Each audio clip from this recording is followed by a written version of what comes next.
Hello there, and welcome to Science for Sleep, where curiosity slows down, settles in, and science becomes something you can gently drift through rather than rush to understand.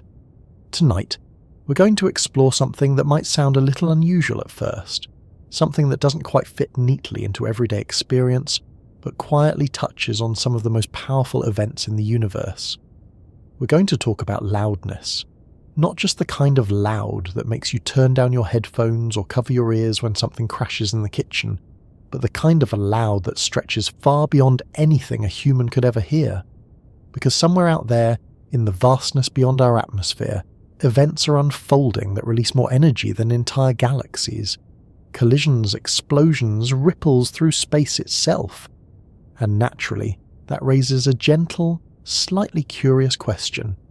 If the universe can be so energetic, so violent at times, then what would it mean to call something the loudest thing in existence?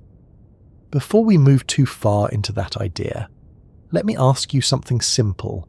Where are you listening from right now? And just for a moment, notice the sounds around you. Maybe there's a faint hum from a device nearby, or the distant movement of traffic, or perhaps it's already quiet where you are. The kind of quiet that makes even small sounds feel a little more noticeable. Now think about this. Every sound you've ever heard, every voice, every piece of music, every sudden noise that made you jump, all of it exists within a very narrow range of what's physically possible. There are limits to how loud something can be before it stops being sound in the way we understand it. And beyond those limits, something interesting begins to happen. If you find this kind of quiet exploration calming or interesting, you might consider giving the video a like or subscribing.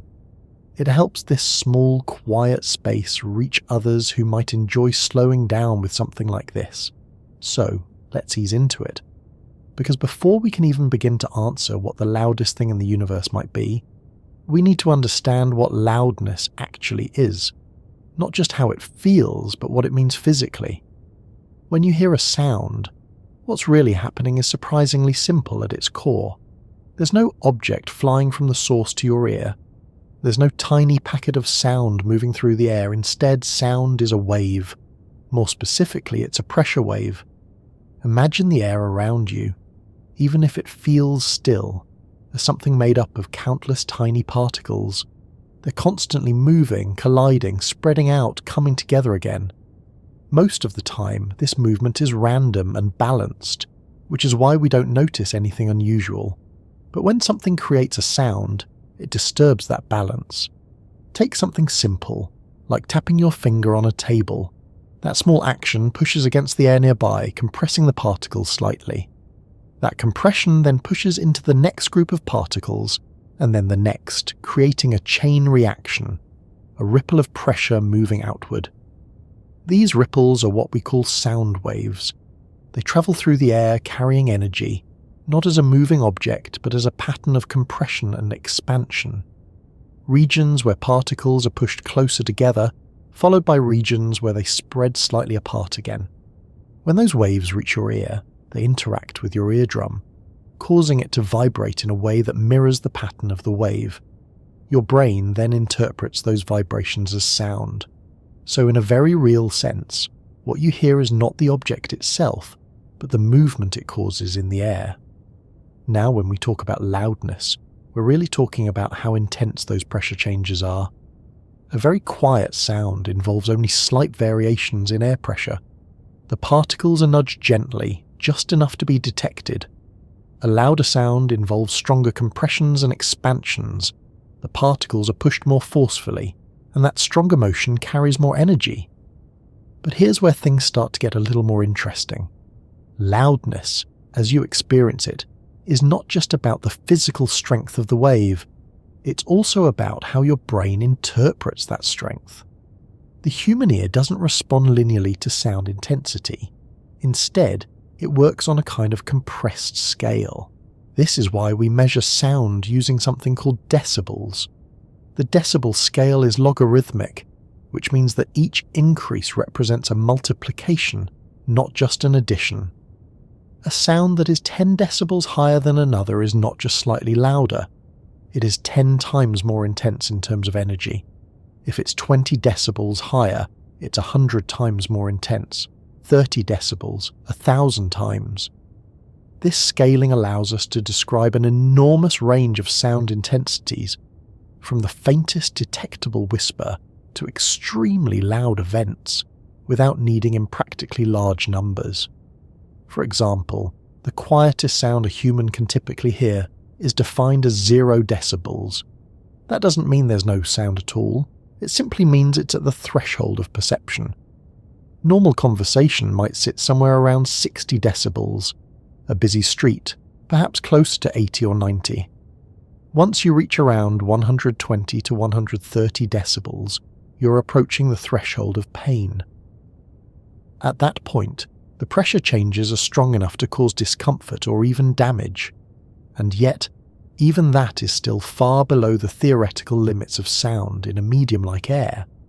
There is in fact a maximum loudness that sound can reach in Earth's atmosphere, a point where the wave becomes so intense that it can no longer behave like a normal sound wave. At around 194 decibels, something unusual happens. The pressure variation in the wave becomes so extreme that the low-pressure portions of the wave would require the air to have negative pressure, which isn't physically possible.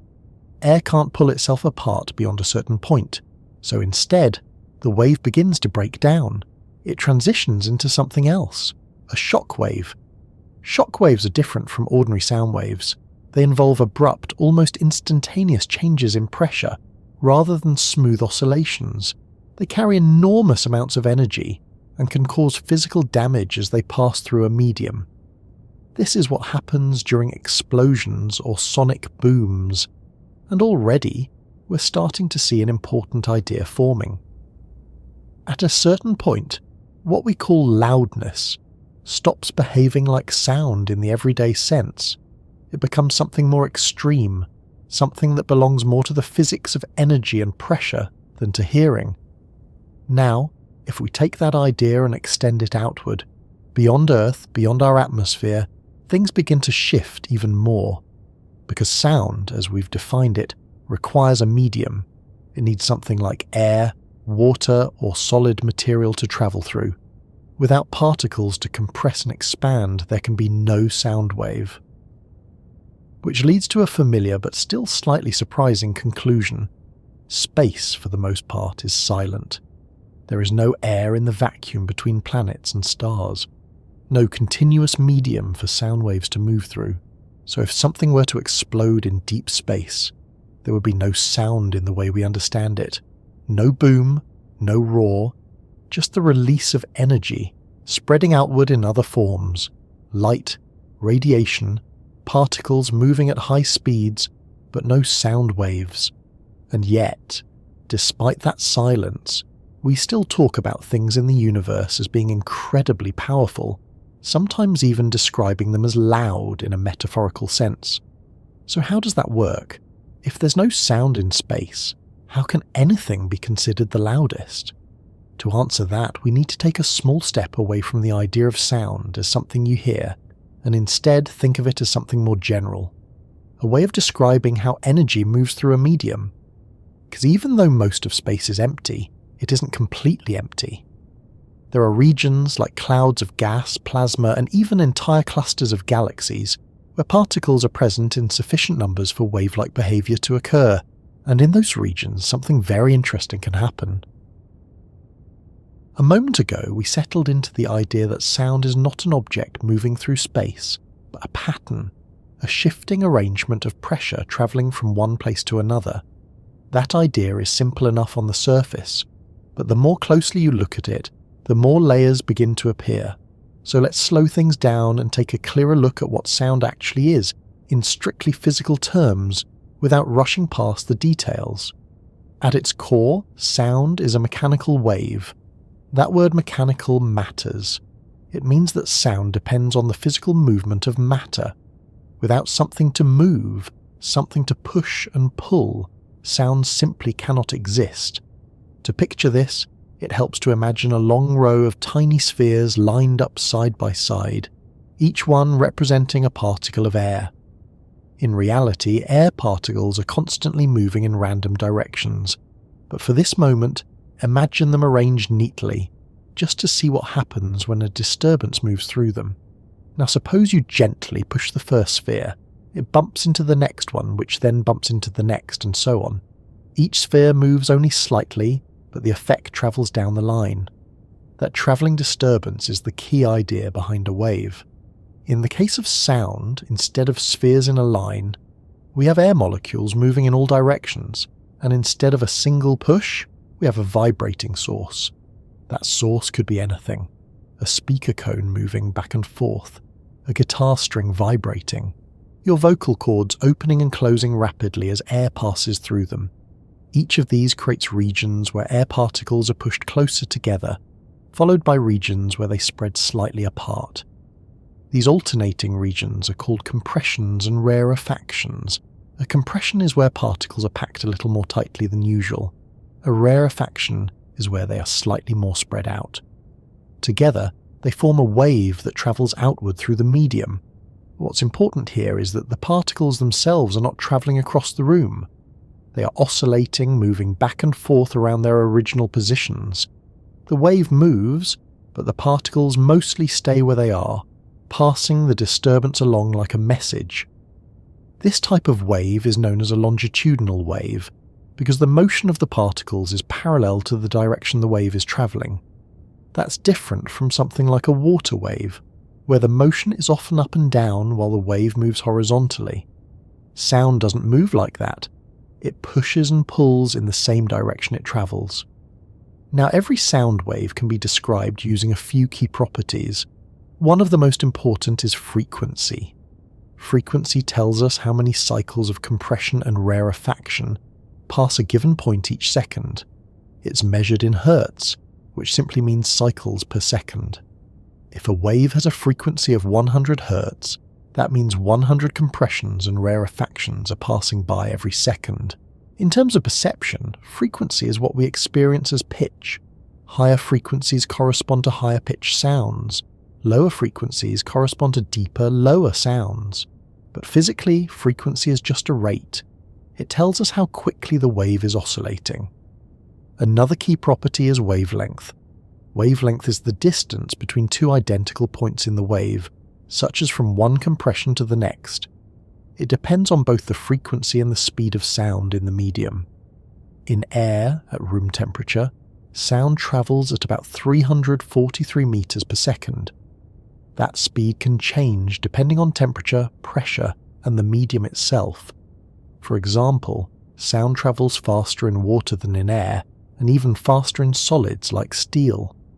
That difference comes from how tightly packed the particles are, and how easily they can transmit motion to one another.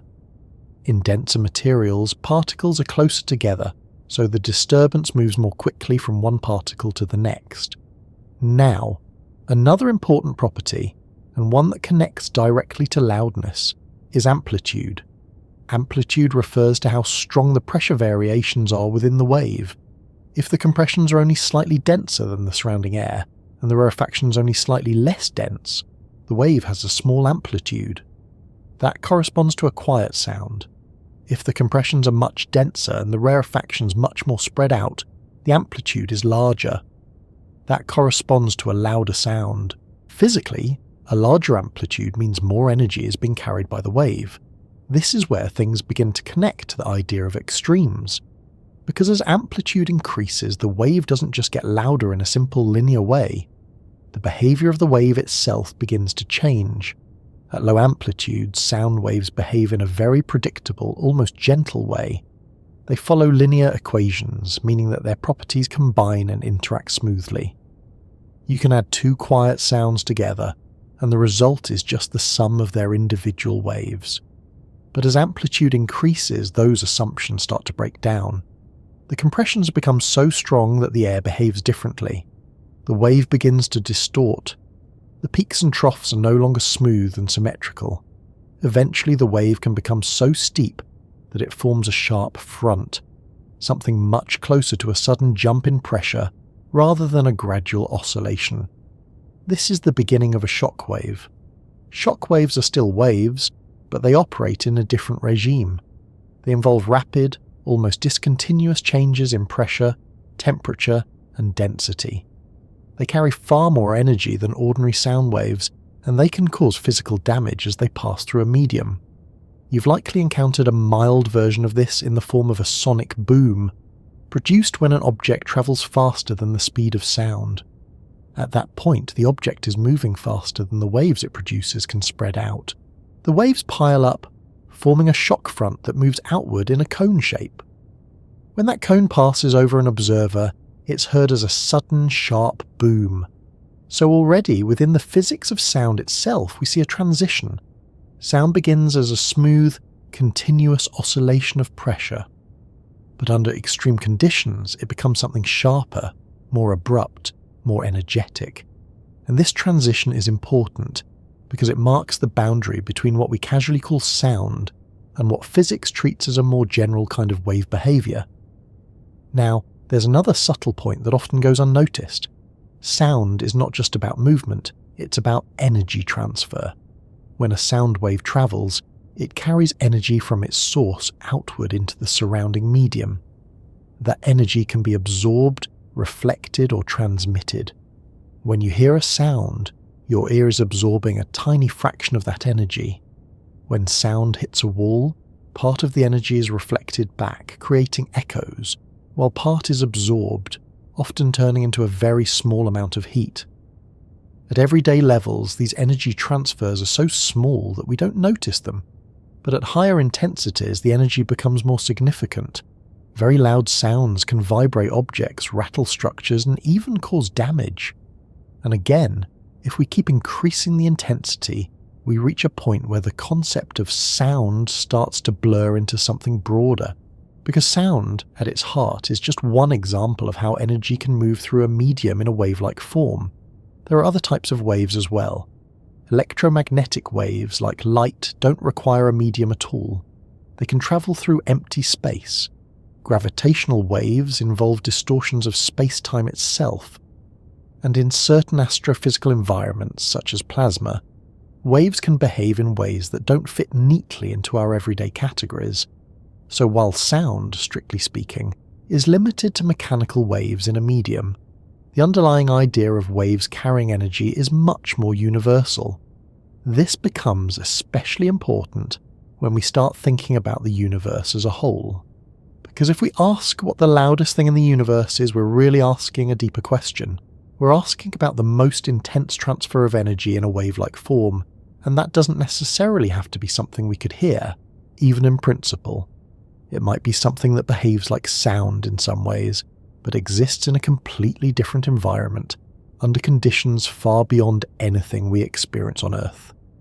Before we get there though, there's one more piece to consider. Sound depends entirely on the medium it travels through. In air, sound moves at a certain speed and behaves in a certain way. In water, it moves faster and behaves differently. In solids, faster still. But what happens when the medium becomes extremely thin, like the gas between stars, or extremely dense, like the matter inside a neutron star, or when there is no medium at all? Each of these cases changes the rules, and as we move from familiar environments to more extreme ones, the concept of sound begins to stretch, adapt, and sometimes disappear entirely. So while the definition of sound as a pressure wave in a medium is clear and precise, its implications become much more complex when we start applying it beyond everyday conditions, and that's where the question of loudness begins to shift. Because if sound requires a medium, and much of the universe is empty, then whatever the loudest event is, it might not be a sound in the traditional sense at all. Instead, it might be something that shares the same underlying idea, energy moving outward in a wave, but expressed in a form that no human ear could ever directly perceive. If we stay with the idea that sound is a moving pattern of pressure, then the next question comes naturally. How do we actually measure how strong that pattern is? Because saying something is loud is useful in everyday conversation, but it's not very precise. What feels loud to one person might feel moderate to another, and our ears are not especially reliable instruments when it comes to judging absolute intensity. So physics takes a different approach. Instead of relying on perception, it measures the energy carried by the wave. To understand this clearly, it helps to separate two ideas that are often blended together. One is how strong the sound physically is, and the other is how loud it feels. They are related, but they are not the same thing. Physically, sound is described using something called intensity. Intensity tells us how much energy is passing through a given area, every second. More specifically, it's measured as power per unit area, usually in watts per square meter. If a sound wave carries a lot of energy and concentrates it into a small area, its intensity is high. If the same amount of energy is spread out over a larger area, the intensity is lower. This already introduces an important idea. Sound weakens as it spreads. When a sound is produced, the energy radiates outward in all directions. As it travels, it spreads over a larger and larger surface area. That means the intensity decreases with distance. In fact, for a point source, the intensity follows something called the inverse square law. If you double your distance from the source, the intensity doesn't just drop a little, it drops to 1/4 of its original value. Triple the distance, and it drops to 1/9. This is why something that feels loud up close can become barely noticeable from far away. But even though intensity gives us a clear physical measurement, the numbers involved quickly become inconvenient. The range of sound intensities that humans can detect is enormous. At the very low end, the quietest sound a human ear can detect has an intensity of about 10 to the power of -12 watts per square meter. That's a decimal point followed by 11 zeros and then a 1. At the high end, near the threshold of pain, the intensity can reach around 1 watt per square meter. That's 1,000,000,000,000 times more intense.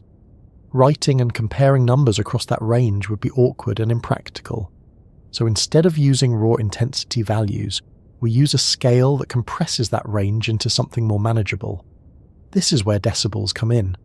The decibel scale is logarithmic, which means it measures ratios rather than absolute values. Instead of asking, how much energy is this sound carrying? It asks, how much more intense is this sound compared to a reference level? The reference level is chosen to be the quietest sound a typical human can hear, that 10 to the power of -12 watts per square meter. From there, we define the sound level in decibels using a logarithmic formula. Without getting lost in the equation itself, the key idea is this. Every increase of 10 decibels represents a 10-fold increase in intensity. So, a 10 decibel sound is 10 times more intense than the reference level. A 20 decibel sound is 100 times more intense. A 30 decibel sound is 1,000 times more intense, and so on. But here's where things become slightly counterintuitive. Your perception of loudness does not increase at the same rate as the physical intensity. To your ears, a sound that is 10 decibels higher does not feel 10 times louder. It feels roughly twice as loud. So while the physics scales by factors of 10, your perception scales much more gently. This mismatch is one of the reasons we rely on the decibel system. It bridges the gap between physical measurement and human experience. Now, to get a better sense of how this works, it helps to anchor a few familiar points. A whisper might sit around 30 decibels.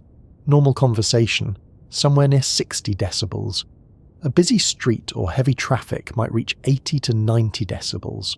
A rock concert or a loud nightclub could push into 110 to 120 decibels. And once you reach around 130 decibels, you're entering the threshold where sound becomes painful. But remember, each step upward is not a small increase.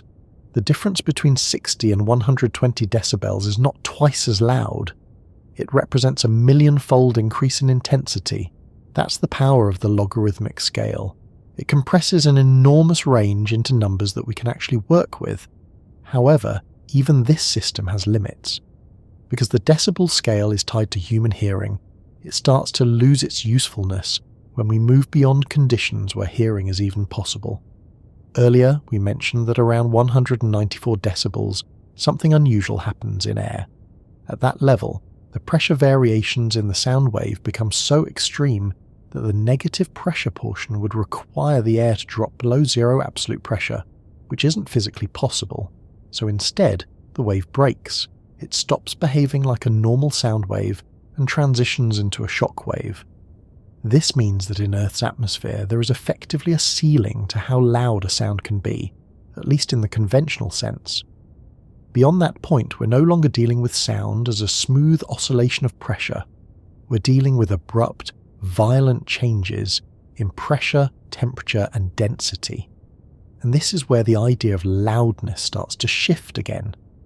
Because if we try to describe extremely energetic events, like explosions or astrophysical phenomena using decibels, we quickly run into problems.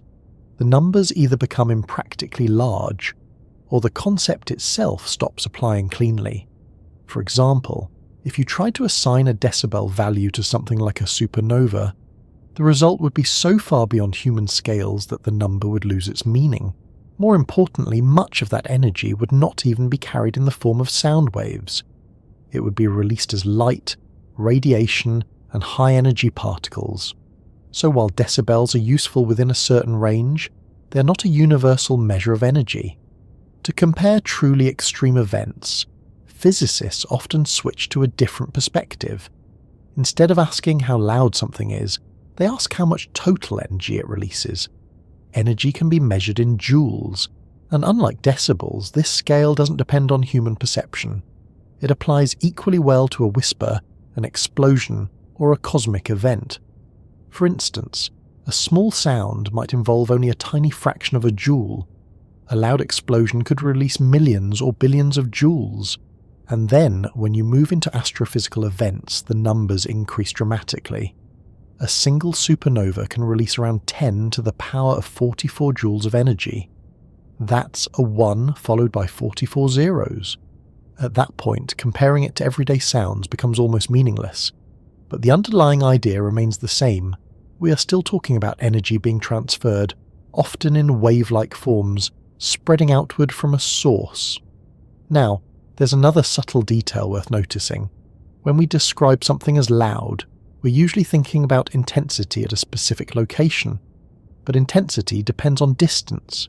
Even the most powerful event becomes less intense as you move farther away from it. So when we ask about the loudest thing in the universe, we have to be careful. Do we mean the event that produces the highest intensity at its source, or the one that delivers the most energy overall, or perhaps the one that would appear most intense to an observer at a given distance? These are slightly different questions, and they don't always have the same answer. For example, a nearby but relatively small event could appear louder to you than a distant but vastly more powerful one. This is another reason why physicists often focus on total energy rather than perceived loudness. Energy gives us a way to compare events without depending on where the observer happens to be. Still, even energy has its limits as a comparison, because not all energy is distributed in the same way. Some events release energy in all directions equally. Others concentrate it into narrow beams. Some unfold over seconds, others over days or years.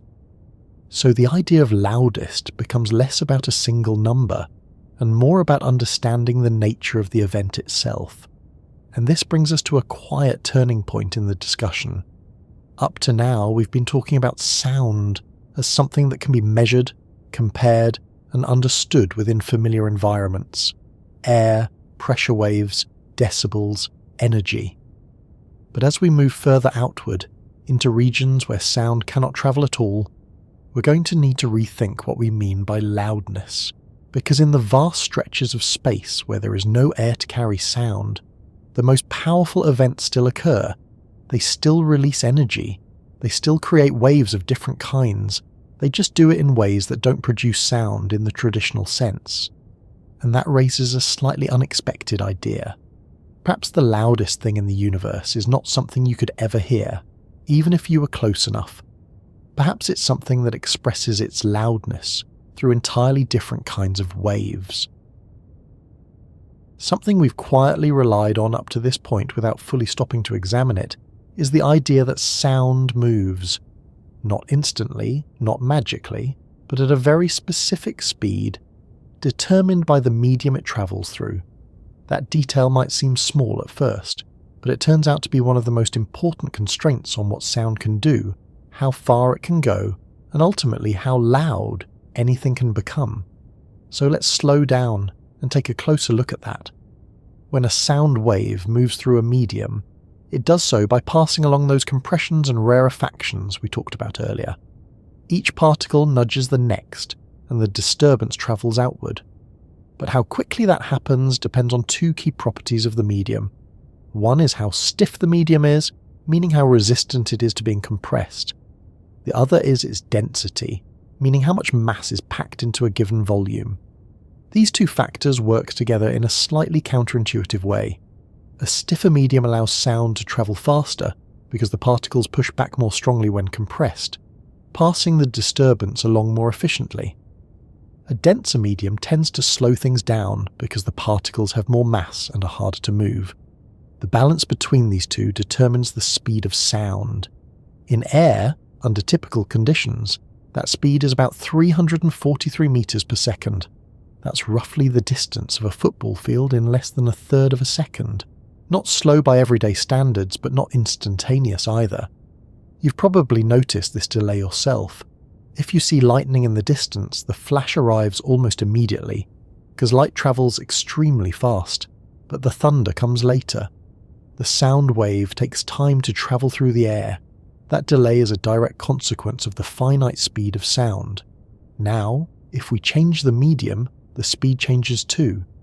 In water, sound travels at around 1,480 meters per second, more than 4 times faster than in air. In steel, it can exceed 5,000 meters per second. So already, we see that sound is not tied to a single speed, it adapts to its environment. But there is something else to consider. Sound is not just limited by how fast it can travel. It is also limited by what happens when things move faster than sound itself. This brings us to an important concept known as the speed of sound as a threshold.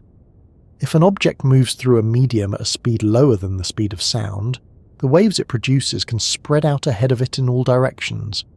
The object is essentially moving through its own sound field. But if the object reaches the speed of sound, something interesting begins to happen. The waves it produces can no longer move away from it quickly enough. They begin to pile up, and if the object exceeds the speed of sound, it outruns the waves entirely. At that point, all the compressed waves are forced into a narrow region, forming a shock front. This is what we call a sonic boom. Instead of a continuous sound wave, you get a sudden sharp change in pressure as the shock front passes by. And this transition marks another boundary. Below the speed of sound, waves behave in a relatively smooth and predictable way. Above it, the behavior becomes more abrupt, more energetic and more complex. Now, this idea of a speed limit is not just about moving objects. It also affects how energy is transmitted through the medium.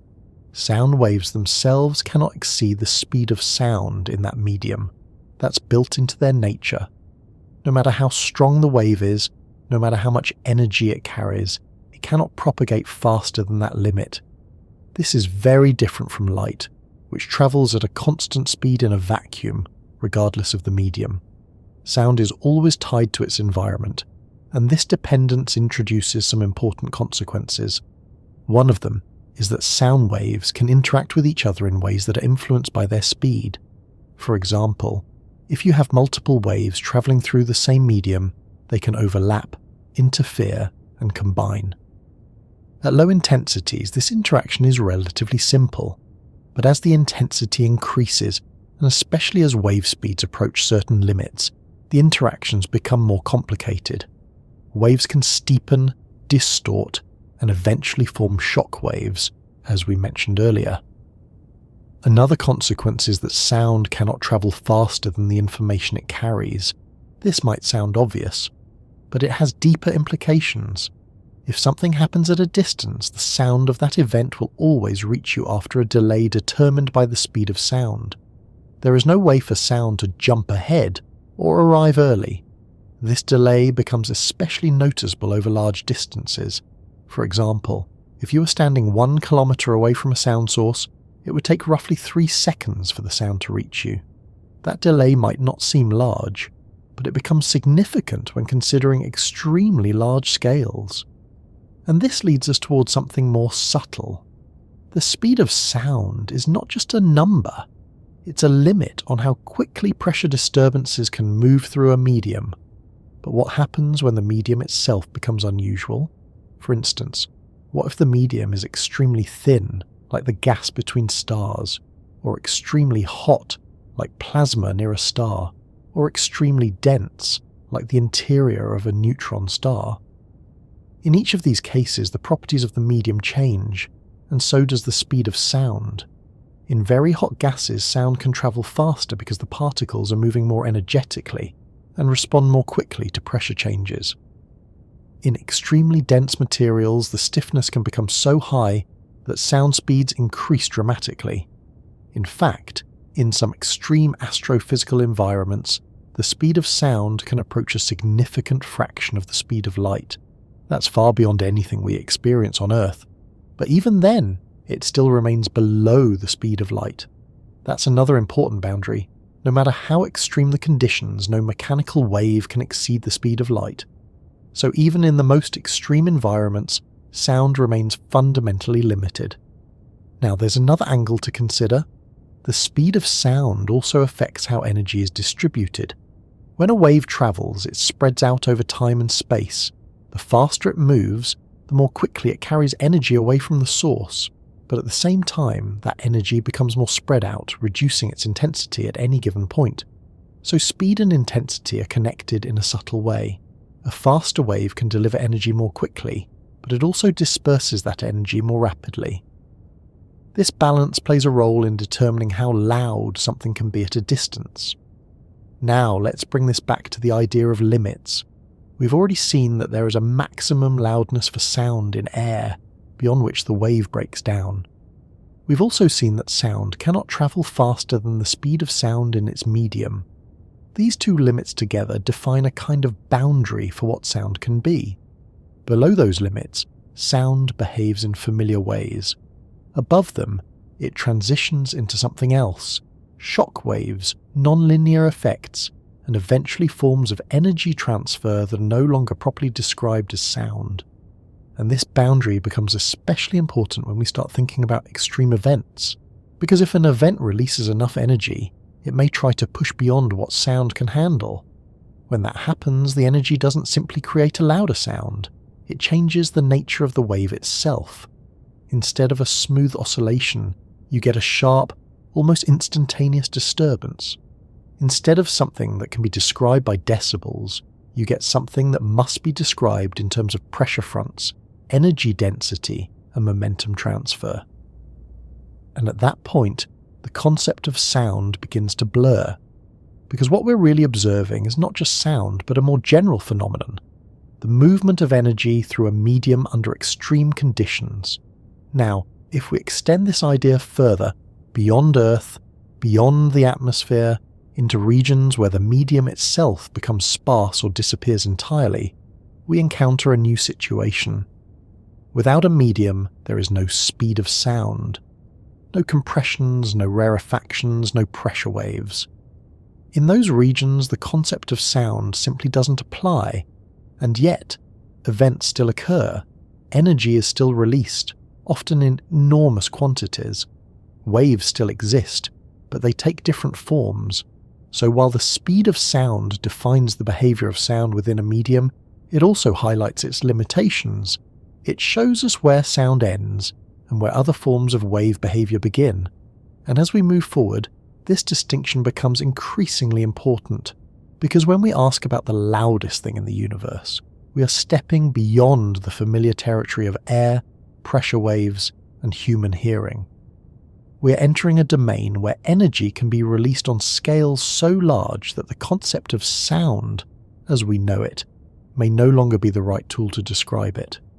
What happens when sound is pushed beyond its comfortable limits, not just in speed, but in intensity, until it transforms into something much more abrupt and powerful?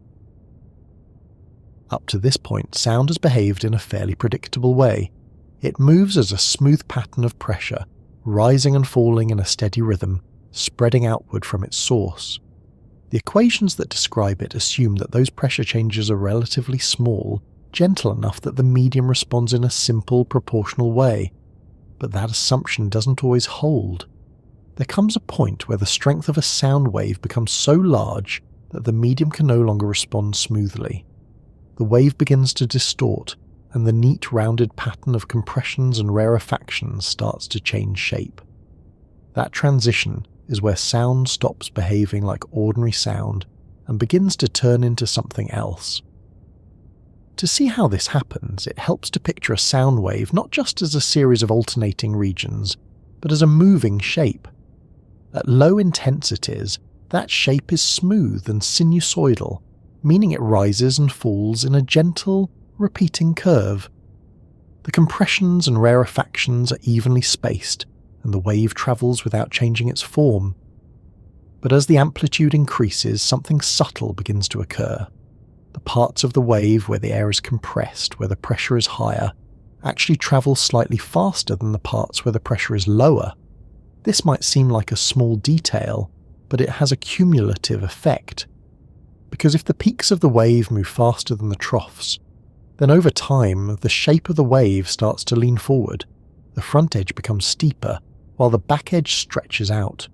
If the intensity continues to increase, this effect becomes more pronounced. The wave begins to lose its smooth form. The leading edge grows sharper and sharper until eventually it forms a sudden jump in pressure. At that point, the wave is no longer a simple oscillation, it has become a shock wave. A shock wave is fundamentally different from an ordinary sound wave. Instead of a gradual change in pressure, it involves a rapid, almost discontinuous jump. The transition from normal pressure to high pressure happens over a very small distance, sometimes just a few molecular lengths, and because that change is so abrupt, the effects are much more intense. As a shock wave passes through a medium, it doesn't just move the particles back and forth, it compresses them suddenly, raising their temperature, increasing their density, and transferring energy much more violently than a typical sound wave. This is why shock waves are associated with events like explosions. When something explodes, it releases a large amount of energy in a very short time. That energy pushes outward, compressing the surrounding air so strongly that the resulting wave quickly becomes a shock wave. Instead of hearing a smooth, sustained sound, you experience a sudden, sharp pressure change, often described as a bang or a boom. Now, one of the most familiar examples of a shock wave is the sonic boom. This occurs when an object moves through a medium faster than the speed of sound. Earlier, we touched on the idea that sound waves cannot travel faster than a certain speed in a given medium. That speed acts as a kind of barrier. When an object moves slower than that speed, the waves it produces spread out in all directions. But as the object approaches the speed of sound, the waves begin to bunch up, and once the object exceeds that speed, it outruns its own sound waves. Those waves can no longer move ahead of the object. Instead, they accumulate along a surface that forms a cone behind it. This is known as a Mach cone. At the surface of that cone, all the compressed waves combine into a single, intense pressure front. When that front passes over an observer, it's experienced as a sudden, sharp noise, the sonic boom. What's interesting here is that the boom is not a continuous sound produced at a single moment. It's the result of a moving shockwave sweeping across the listener as the object travels. So even in this relatively familiar case, we see that the concept of sound has shifted. We're no longer dealing with a steady oscillation, but with a moving boundary between different states of pressure. Now, shockwaves are not limited to objects moving faster than sound. They can also be produced by any event that releases energy rapidly enough. Explosions, lightning strikes, volcanic eruptions, all of these can generate shockwaves. In each case, the key factor is not just the total amount of energy, but how quickly it is released. If energy is released slowly, it produces ordinary sound waves. If it is released suddenly, it produces shockwaves.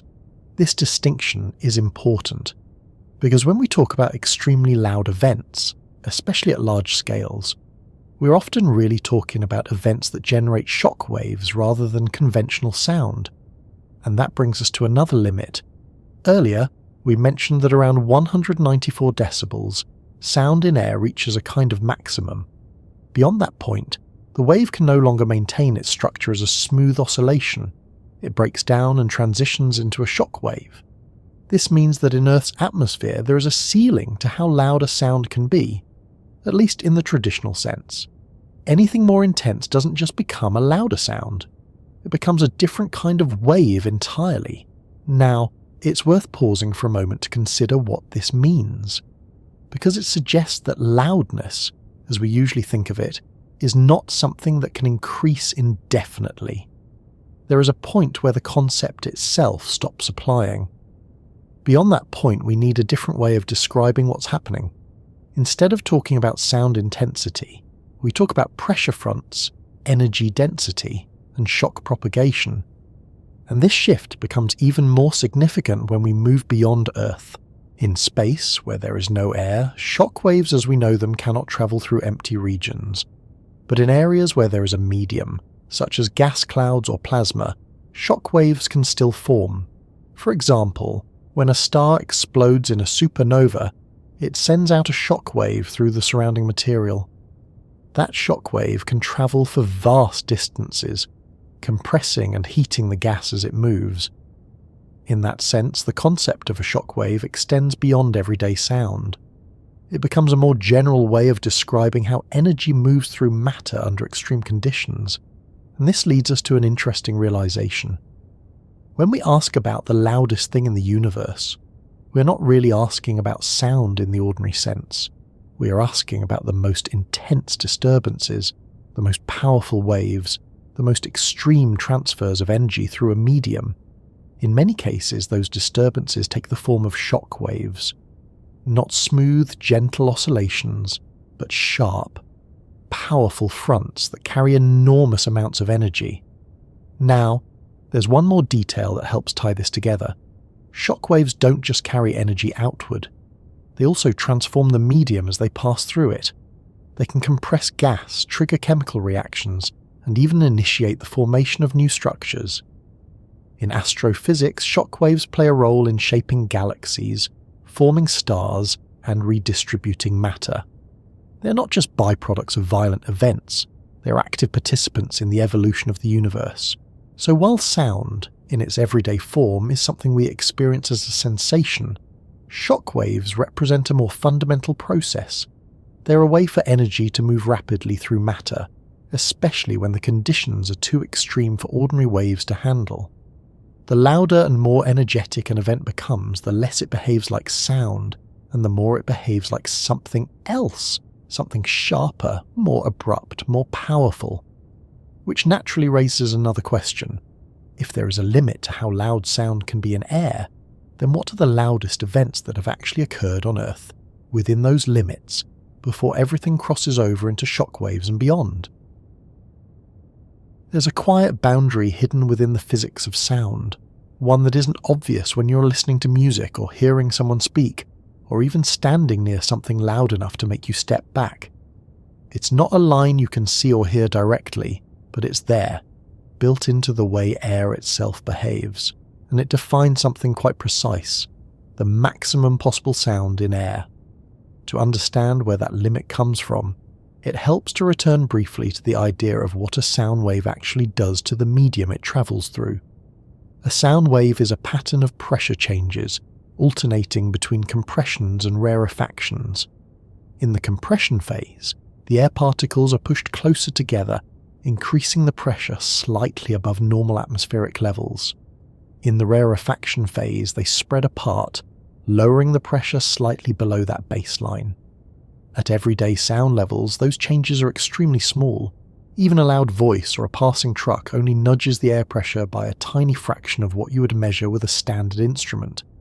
But as the sound becomes more intense, those pressure changes grow larger. The compressions become more tightly packed, and the rarefactions become more expanded. And at first, this scaling seems straightforward. Increase the energy, and the amplitude of the wave increases with it. but there's a constraint that starts to matter as you push further. Air can only behave in certain ways. Specifically, while it can be compressed to higher pressures, there's a limit to how much it can be stretched during the rarefaction phase. Because pressure cannot drop below zero. That might sound obvious, but it has an important consequence. In a sound wave, the pressure oscillates around the ambient atmospheric pressure. If the wave becomes strong enough, the rarefaction phase tries to pull the pressure lower and lower. Eventually, it reaches a point where the pressure would need to become negative to continue following the same pattern. And that's not physically possible in this context. Air particles cannot pull apart beyond a certain point, because there's no mechanism for creating a true vacuum within that oscillation cycle. So instead of continuing smoothly, the wave breaks. This happens at around 194 decibels in Earth's atmosphere. That number is often cited as the maximum possible sound level in air. But it's important to understand what that really means. It doesn't mean that you can create a stable, continuous sound at exactly 194 decibels and no higher.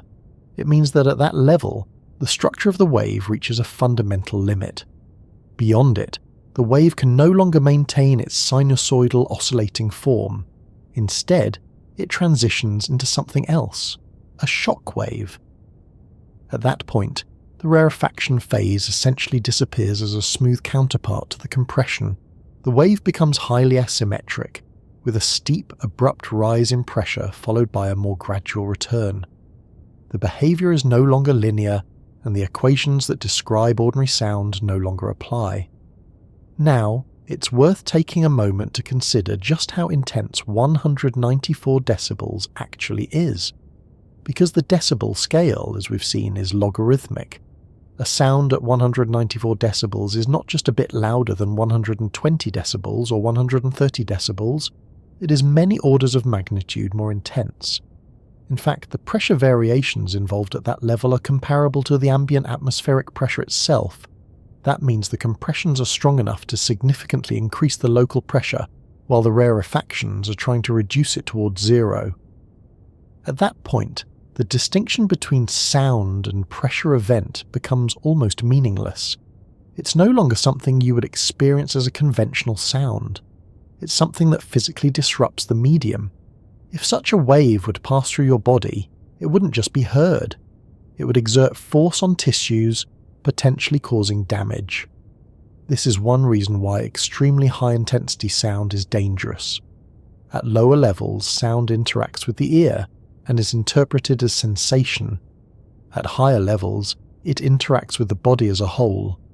Now, in practical terms, reaching anything close to 194 decibels in air is extremely difficult. Most of the loudest sounds ever recorded on Earth fall well below that limit. Even powerful explosions, volcanic eruptions, or large-scale industrial events rarely approach it directly at a measurable distance.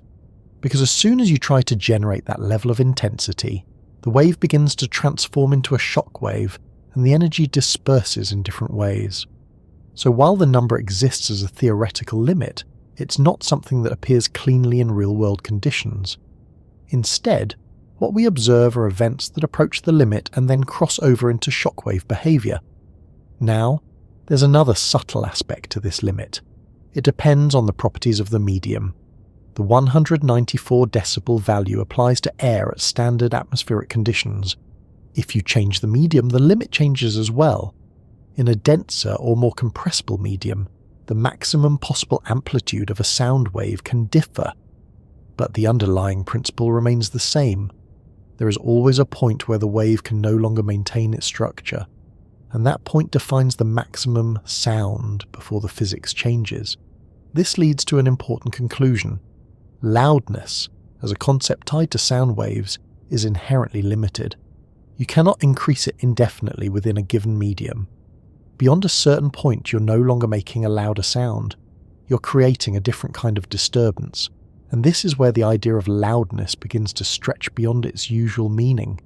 Because if we're asking about the loudest thing in the universe, we're not just asking about sound waves in air. We're asking about events that may occur in entirely different environments, with entirely different rules. And in many of those environments, the concept of sound as a pressure wave in a gas may not apply at all. So the 194 decibel limit is both useful and limited. It tells us something important about how sound behaves in one specific medium, but it also shows us that there is a boundary, a point where our familiar understanding stops being sufficient. Beyond that boundary, we need to think in terms of energy, waves, and interactions that are not constrained by the same rules. And that brings us back to something we've already touched on, but haven't fully explored yet.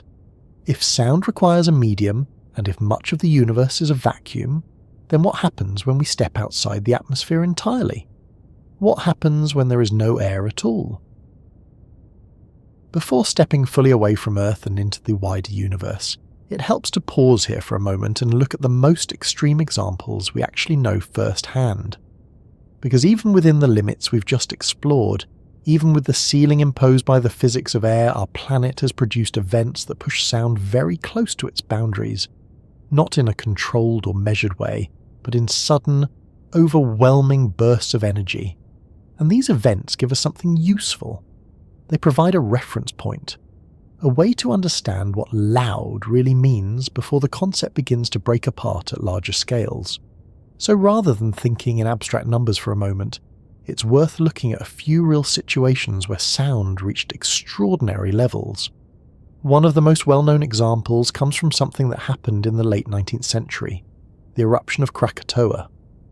In 1883, this volcanic island in what is now Indonesia experienced one of the most violent eruptions in recorded history. The explosion was so powerful that it didn't just produce lava and ash. It generated a pressure wave that travelled across vast distances. Reports from the time describe the sound being heard thousands of kilometres away. In some places it was mistaken for cannon fire. In others, it was loud enough to rupture eardrums. What makes this event especially striking is not just its intensity at the source, but how far the sound carried. Barographs around the world, instruments designed to measure atmospheric pressure, recorded the passage of the pressure wave multiple times as it circled the globe. That wave wasn't just a sound in the everyday sense, it was a massive disturbance in the atmosphere, closer to a shock wave than a typical sound wave.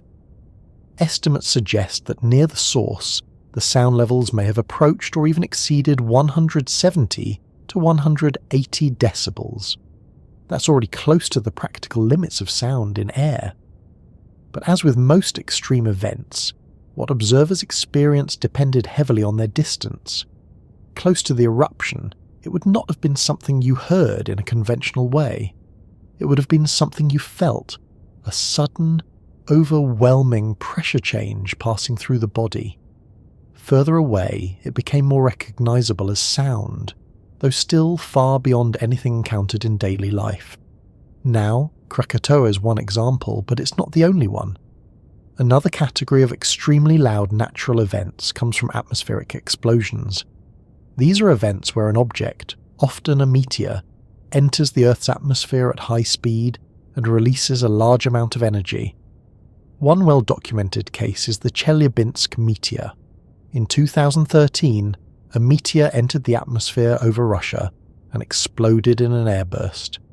The energy released was equivalent to several hundred kilotons of TNT. The initial flash was followed sometime later by a powerful shockwave. That delay, again, was due to the finite speed of sound. People saw the event first, and only afterward did the pressure wave arrive. When it did, it shattered windows, damaged buildings, and caused injuries, mostly from broken glass. What's notable here is that the sound associated with the event wasn't a continuous roar. It was a sharp, delayed impact. A clear example of how, at high energies, sound transitions into shock waves that behave differently from ordinary sound. And this pattern repeats across different types of events. Large volcanic eruptions, meteor airbursts, even certain types of landslides or ice collapses can produce extremely powerful pressure waves. But in every case, there is a common feature. As the energy increases, the event moves closer to the boundary, where sound becomes something else. Now, there's another interesting category worth mentioning: thunder. At first glance, thunder might seem like a relatively modest example compared to volcanoes or meteors.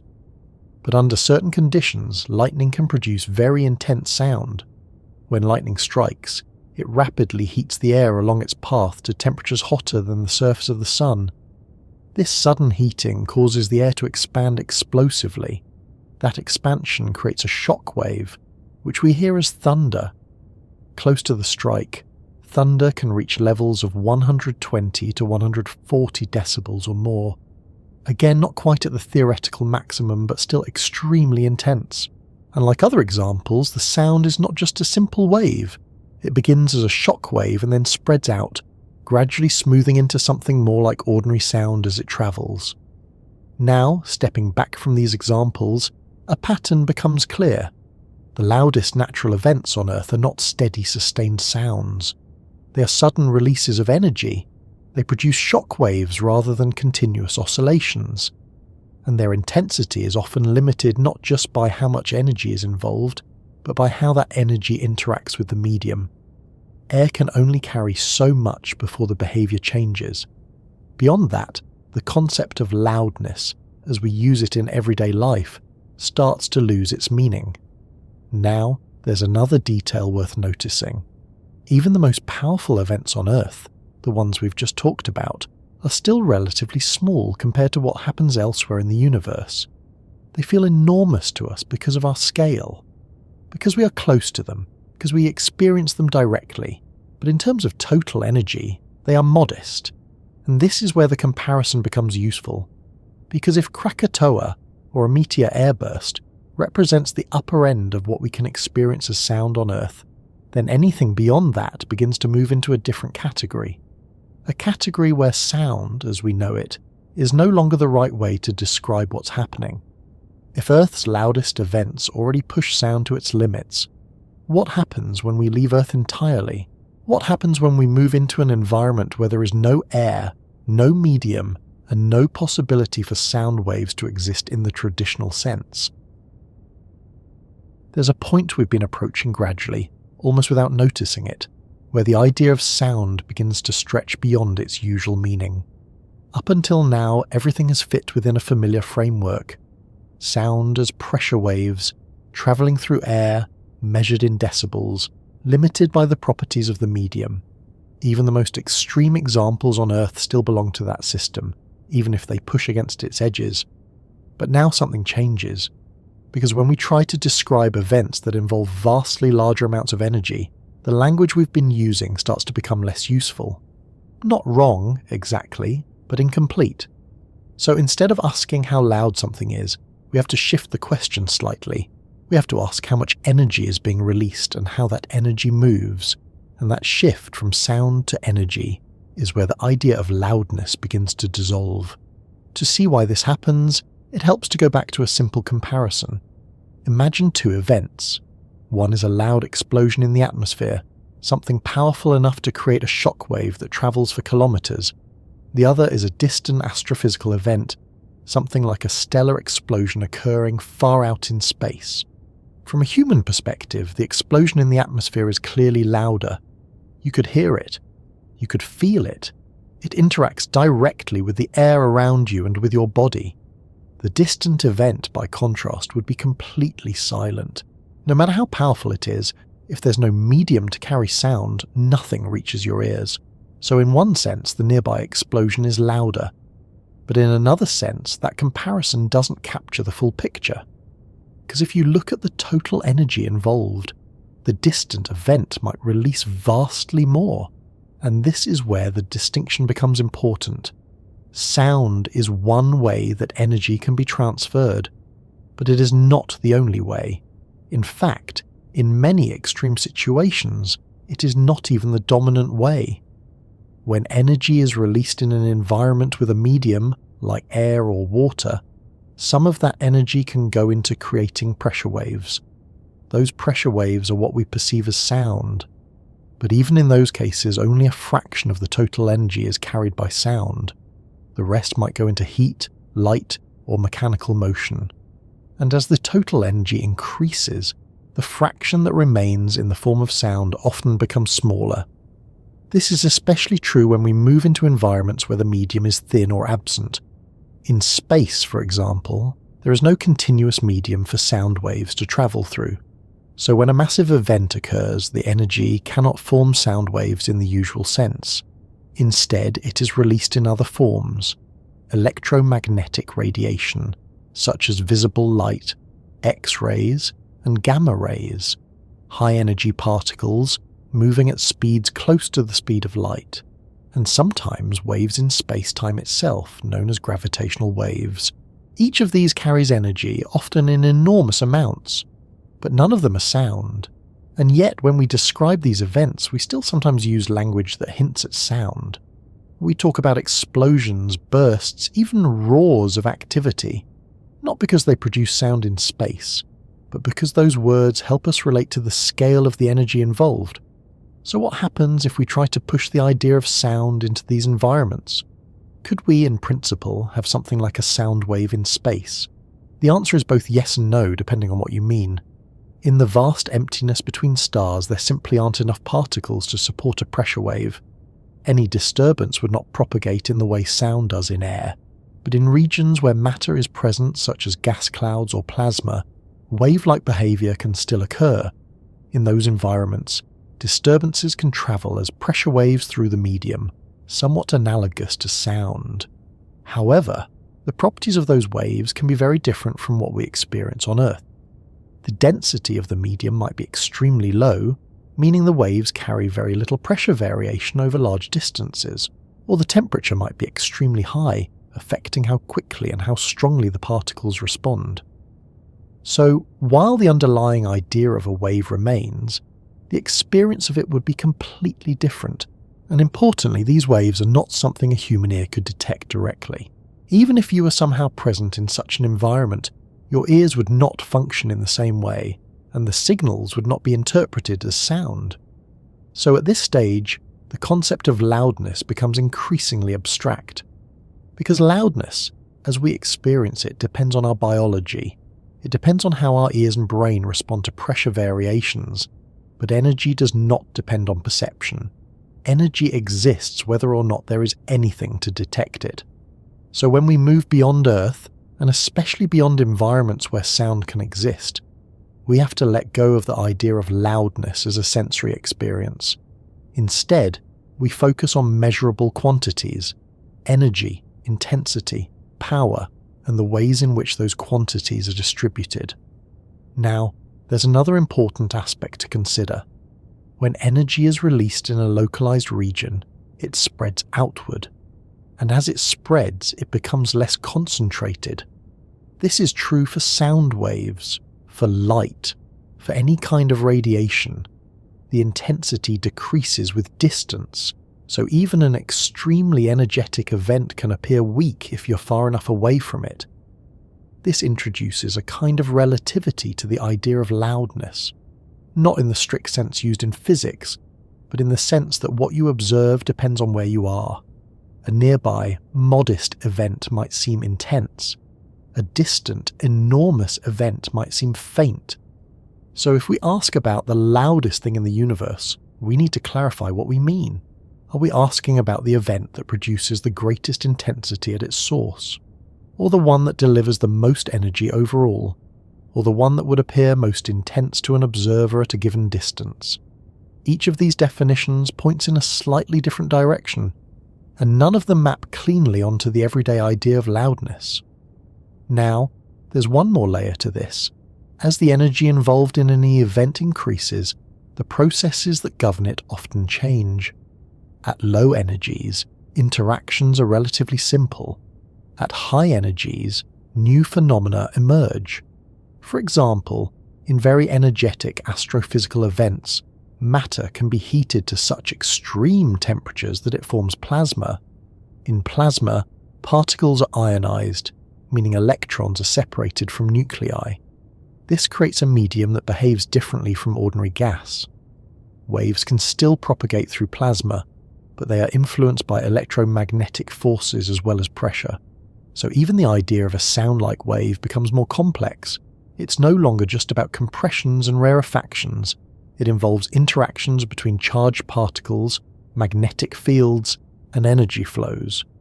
And as we move further into extreme conditions such as those near black holes or neutron stars, the behavior becomes even more unfamiliar. At that point, we are no longer dealing with sound in any recognizable sense. We are dealing with energy distribution shaped by gravity, relativity, and quantum effects. So the phrase, loudest thing in the universe, becomes less about sound and more about extremes, the most energetic events, the most intense disturbances, the largest transfers of energy in the shortest amount of time. And this is where the idea begins to open up. Because once we stop restricting ourselves to sound in air, we can start to consider a much wider range of phenomena, events that release energy on scales far beyond anything on Earth, events that shape galaxies, influence the structure of the universe, and produce signals that travel across billions of light years. But to understand those events, we need to adjust our perspective. We need to think not in terms of what we would hear, but in terms of what is physically happening, how energy is generated, how it moves, and how it interacts with matter and space itself. And once we start thinking in those terms, a new question begins to take shape. If sound is only one way of carrying energy, and often not the most important one at large scales, then how do we actually listen to the universe?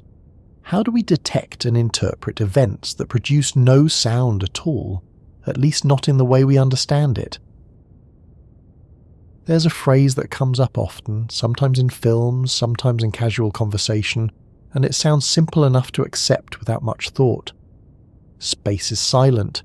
It's one of those statements that feels intuitive, especially if you've ever imagined drifting far from Earth, surrounded by nothing but distant stars. No wind, no movement, no background hum, just stillness. But rather than taking that idea at face value, it's worth slowing down and asking what it actually means, physically.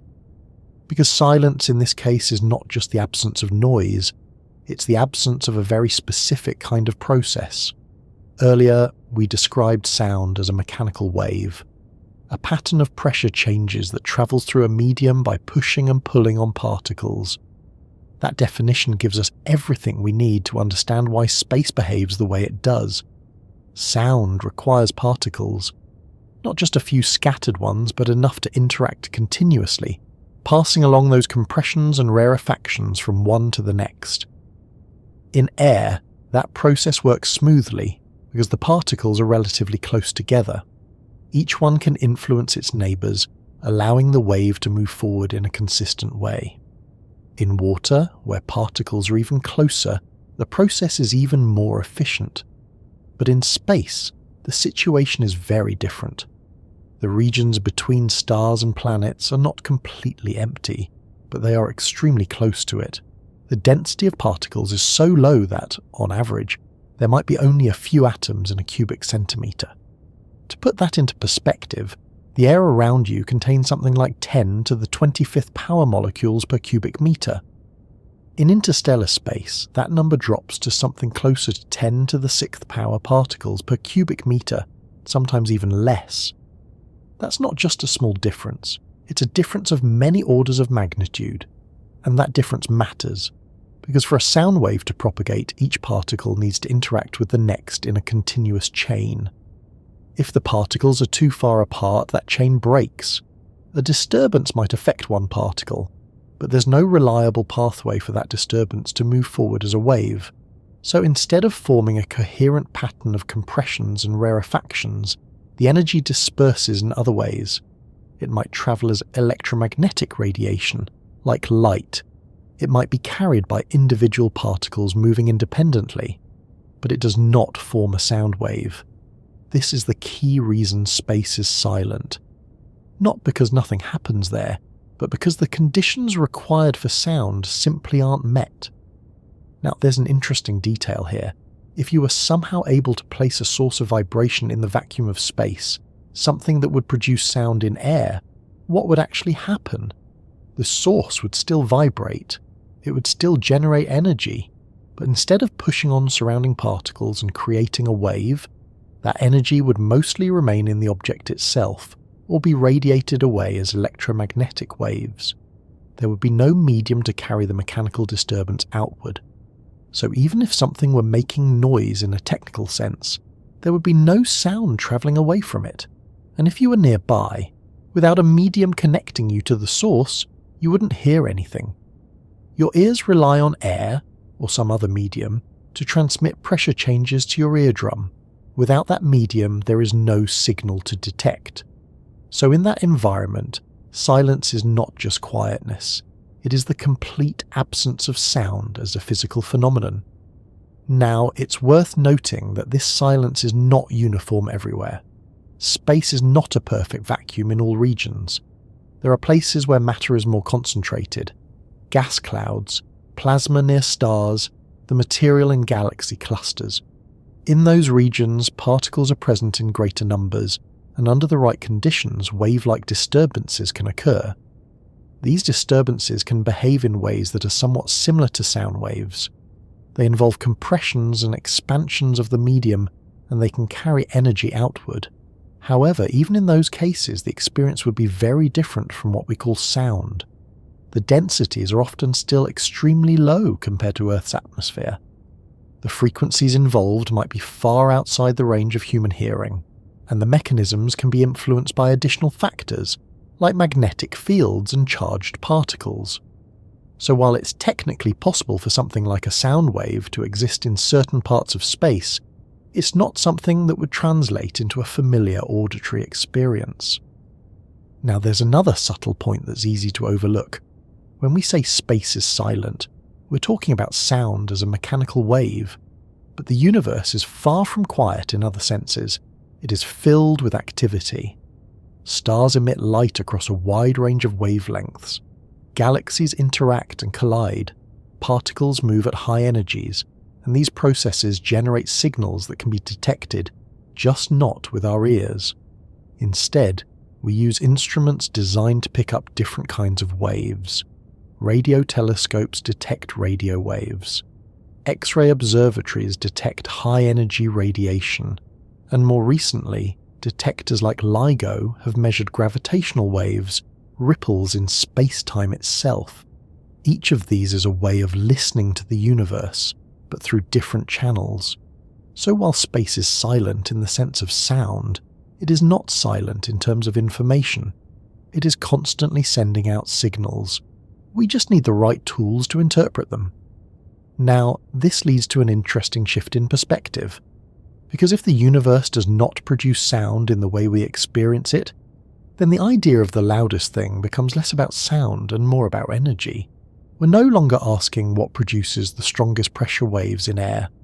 We're asking what produces the most intense disturbances in any form, and that opens the door to a much wider range of phenomena. But before we move fully into that, there's one more piece to consider. Even though space is silent, we often still describe cosmic events using language related to sound. We talk about explosions, bursts, even echoes. These descriptions are not literal. They're analogies, ways of mapping unfamiliar processes onto something we can understand. And in some cases, scientists take this a step further. They convert data from space into sound. Not because the original event produced sound, but because translating the data into audio can make patterns easier to detect.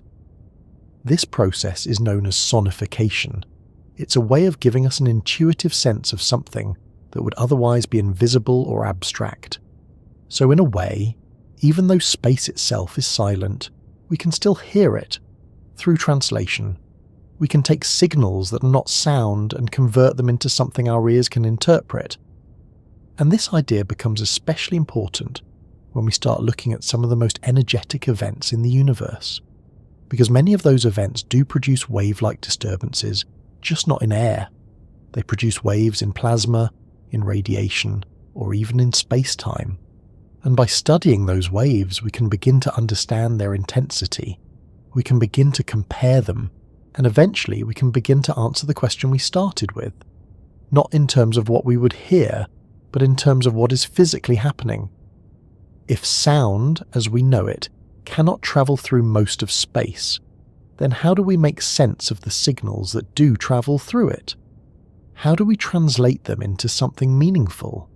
And more importantly, how do we compare their intensity when the concept of loudness no longer applies in the usual way? Far from anything we would recognize as air, the universe still finds ways to carry disturbances. Not everywhere, and not in the familiar sense, but in certain regions where matter gathers, something resembling sound begins to reappear. It doesn't behave quite the same, and it certainly wouldn't register in your ears as a recognizable noise, yet the underlying physics starts to look familiar again. What makes this possible is the presence of a medium. Even though space is often described as empty, there are vast regions filled with gas, plasma, and diffuse matter. These environments are nothing like Earth's atmosphere, but they are not completely devoid of particles either, and wherever particles exist in sufficient numbers, waves can move through them. The key difference lies in how sparse these environments are. Instead of trillions upon trillions of molecules packed tightly together, as in air, cosmic media often contain only a handful of particles in a volume that would feel quite large by everyday standards. Despite that, over enormous distances, even a very thin medium can support wave-like behavior. To understand how this works, it helps to shift perspective slightly. Rather than imagining sound as something local and immediate, like a voice travelling across a room, imagine a disturbance that moves slowly and steadily through a vast, diffuse environment, carrying energy across distances so large that the journey might take millions of years. In that setting, the concept of sound becomes less about hearing and more about the physics of propagation. Now, one of the most important types of cosmic media is plasma. Plasma is often described as the fourth state of matter. It forms when gas is heated to such high temperatures that electrons are stripped away from atoms, leaving behind a mixture of charged particles, free electrons and ions moving independently. This state of matter behaves differently from ordinary gas. Because the particles are charged, they respond not only to pressure but also to electromagnetic forces. This adds layers of complexity to how waves move through the medium. In plasma, you can still have pressure waves, similar in principle to sound waves. These are sometimes called acoustic waves in plasma physics. However, their behavior is influenced by additional factors. Magnetic fields, for example, can guide or constrain the motion of charged particles. This means that waves can travel differently depending on their direction relative to the magnetic field. In some cases, the wave might move more easily along field lines than across them. This creates a kind of directional dependence that doesn't exist in ordinary air. Another difference comes from temperature. Many cosmic plasmas are extremely hot, sometimes millions of degrees. At those temperatures, particles move very rapidly, and the response to pressure changes becomes more dynamic. This affects the speed of wave propagation. In fact, the speed of sound in such environments can be very different from what we experience on Earth. It can be much higher because the particles are already moving quickly and can transmit disturbances more efficiently. But even though the speed can be high, the density is still very low. So the pressure variations associated with these waves are often extremely small. This leads to an interesting situation. The waves can carry significant energy over vast distances, but locally the effect might be very subtle. If you were somehow present in such an environment, your body would not experience these waves in the same way it experiences sound in air. Your ears wouldn't detect them, and your body might not register them at all even though the energy involved is real. Now, there are specific places in the universe where these kinds of waves have been observed or inferred. One example is in galaxy clusters. These are enormous structures containing hundreds or even thousands of galaxies, along with vast amounts of hot gas filling the space between them. This gas, known as the intra-cluster medium, is a plasma. And within this medium, disturbances can travel in ways that resemble sound waves. In some cases, astronomers have detected ripple-like patterns in the distribution of this gas. These ripples are interpreted as pressure waves moving through the plasma. They can be caused by energetic events, such as activity from a supermassive black hole at the center of a galaxy. When matter falls into such a black hole, it can release large amounts of energy, heating the surrounding gas and creating expanding waves. These waves move outward through the cluster, compressing and rarefying the plasma as they go. In a sense, they are sound waves on a cosmic scale. But calling them sound can be misleading if we imagine something audible. Their frequencies are often extremely low, so low in fact that a single oscillation might take millions of years. If you were to convert those frequencies into something within the human hearing range, you would need to speed them up by an enormous factor. Only then could you hear what is happening. This idea of frequency is important. On Earth, the sounds we hear fall within a relatively narrow range, roughly from 20 Hz to 20,000 Hz. Below that, sounds become too low for us to perceive. Above that, they become too high. In cosmic media, the frequencies of wave-like disturbances can fall far outside this range. Some are incredibly low, corresponding to very slow oscillations. Others might be higher, but still not in a range that would translate directly to human hearing. So even when something behaves like sound in a physical sense, it doesn't mean it would be perceived as sound. Now there's another layer to this, too. In plasma, because of the presence of charged particles and magnetic fields, there are additional types of waves that don't have direct analogues in ordinary sound. For example, there are magnetohydrodynamic waves, often shortened to MHD waves. These involve both the motion of the plasma and the influence of magnetic fields. They can propagate in different modes, some resembling pressure waves, others involving oscillations of the magnetic field itself. These waves can carry energy and information across large distances, shaping the behavior of the plasma. In some cases, they can even transfer energy between different regions, contributing to processes like heating or particle acceleration. So when we talk about sound in space, what we're really talking about is a broader category of wave phenomena. Some of these resemble sound waves closely, involving compressions and rarefactions. Others involve additional physics, combining pressure effects with electromagnetic interactions. All of them, however, share a common feature. They are ways in which energy moves through a medium. And this brings us back to the idea of loudness. In these environments, loudness cannot be defined in terms of what we hear. Instead, it must be defined in terms of how much energy is carried by these waves and how strong the disturbances are. But even that comparison is not straightforward, because the properties of the medium matter. A wave in a very low-density plasma might carry a large total amount of energy, spread over an enormous volume, while producing only very small local pressure variations. In contrast, a wave in a denser medium might produce stronger local effects, even if the total energy is smaller. So the idea of loudest becomes tied to context. It depends on where you are, what medium you're in, and how you define the strength of the disturbance. Now, there's a subtle shift happening here. Earlier, loudness was something directly connected to experience. You could hear it, feel it, react to it. At this stage, loudness has become something abstract. It's about energy, propagation, and physical effects that may not be directly perceivable. Light arrives before anything else. That might sound like an odd place to begin, but it quietly captures a fundamental difference between the kinds of waves we've been discussing and the ones we're about to explore. When something happens far away, whether it's a distant explosion or a star changing its brightness, the first signal that reaches us is almost always electromagnetic. Not sound, not pressure, not anything carried by particles pushing into one another, but light, or something closely related to it. So instead of asking how sound behaves when there is no medium, it makes more sense to ask a slightly different question. What replaces sound when the medium disappears? The answer is electromagnetic radiation. Unlike sound, electromagnetic waves do not require particles to travel through.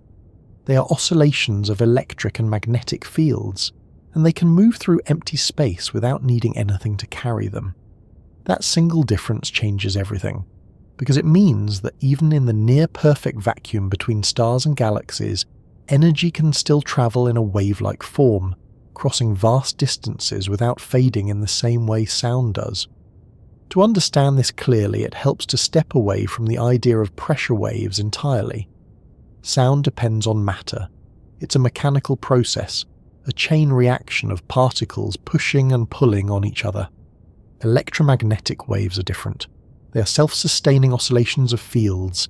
An electric field changing in time creates a magnetic field, and a changing magnetic field creates an electric field. This continuous interaction allows the wave to propagate forward even in the absence of matter. There are no particles required to pass along the disturbance. The wave carries itself. Now in everyday life, the most familiar example of electromagnetic radiation is visible light. The light you see from the sun, from a lamp, from a screen, all of it is part of the electromagnetic spectrum. But visible light is only a small portion of that spectrum. There are also radio waves, microwaves, infrared radiation, ultraviolet light, X-rays and gamma rays. All of these are fundamentally the same kind of wave, differing only in their frequency and energy. At one end of the spectrum, radio waves have low frequencies and relatively low energy. At the other end, gamma rays have extremely high frequencies and carry enormous amounts of energy. So when energy is released in space, especially in energetic events, it is often carried away in the form of electromagnetic radiation. And this is where the idea of loudness begins to transform again. Because while electromagnetic waves are not sound, they can carry far more energy than any sound wave could.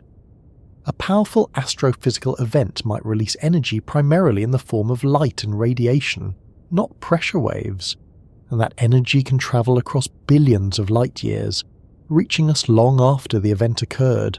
Now there's an interesting parallel here. In sound, we talk about amplitude and frequency. Amplitude relates to how strong the pressure variations are, which we perceive as loudness. Frequency relates to how quickly those variations occur, which we perceive as pitch. Electromagnetic waves also have amplitude and frequency. The amplitude of an electromagnetic wave is related to its intensity, how much energy it carries. The frequency determines its position in the spectrum, whether it's radio, visible light, X-rays, or something else. So in a sense, electromagnetic waves have their own version of loudness, though we don't experience it as sound. A more intense electromagnetic wave carries more energy, just as a louder sound wave does. But instead of being detected by ears, these waves are detected by instruments, or in the case of visible light, by our eyes. Now consider what happens during an extremely energetic event, something like a supernova. When a star explodes, it releases an enormous amount of energy in a very short time.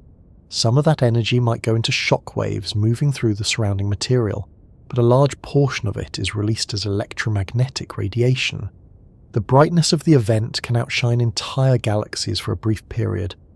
From a distance, what we observe is not a sound, but a sudden increase in light, a burst of energy travelling through space at the speed of light. And this brings us to another important distinction. Sound travels relatively slowly, limited by the properties of the medium.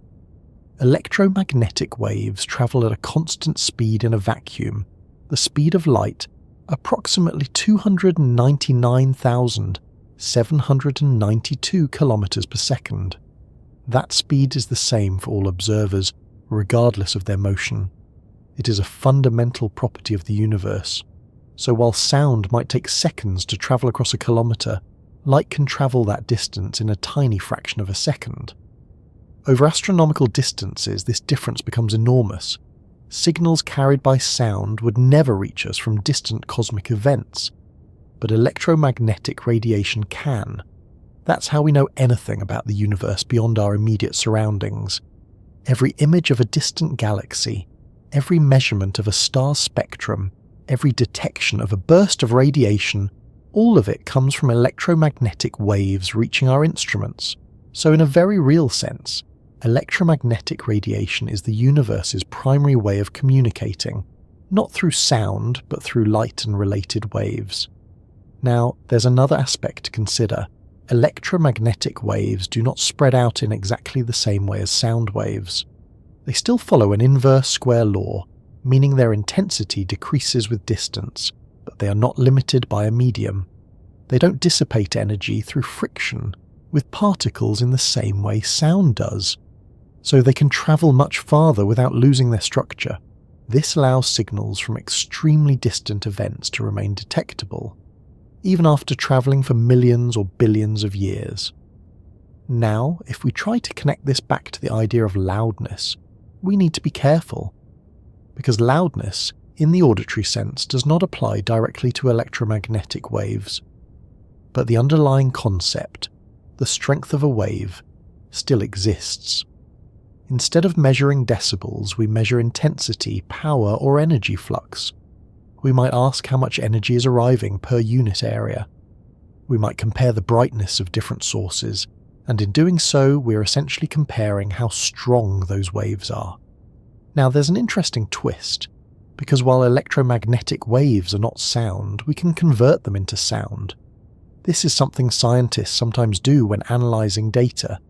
They take signals that vary over time, such as radio waves or X-ray emissions, and map those variations onto audible frequencies. This process, known as sonification, allows us to hear patterns that would otherwise be invisible. It doesn't mean the original signal was sound, but it provides a way to interpret it using our auditory system.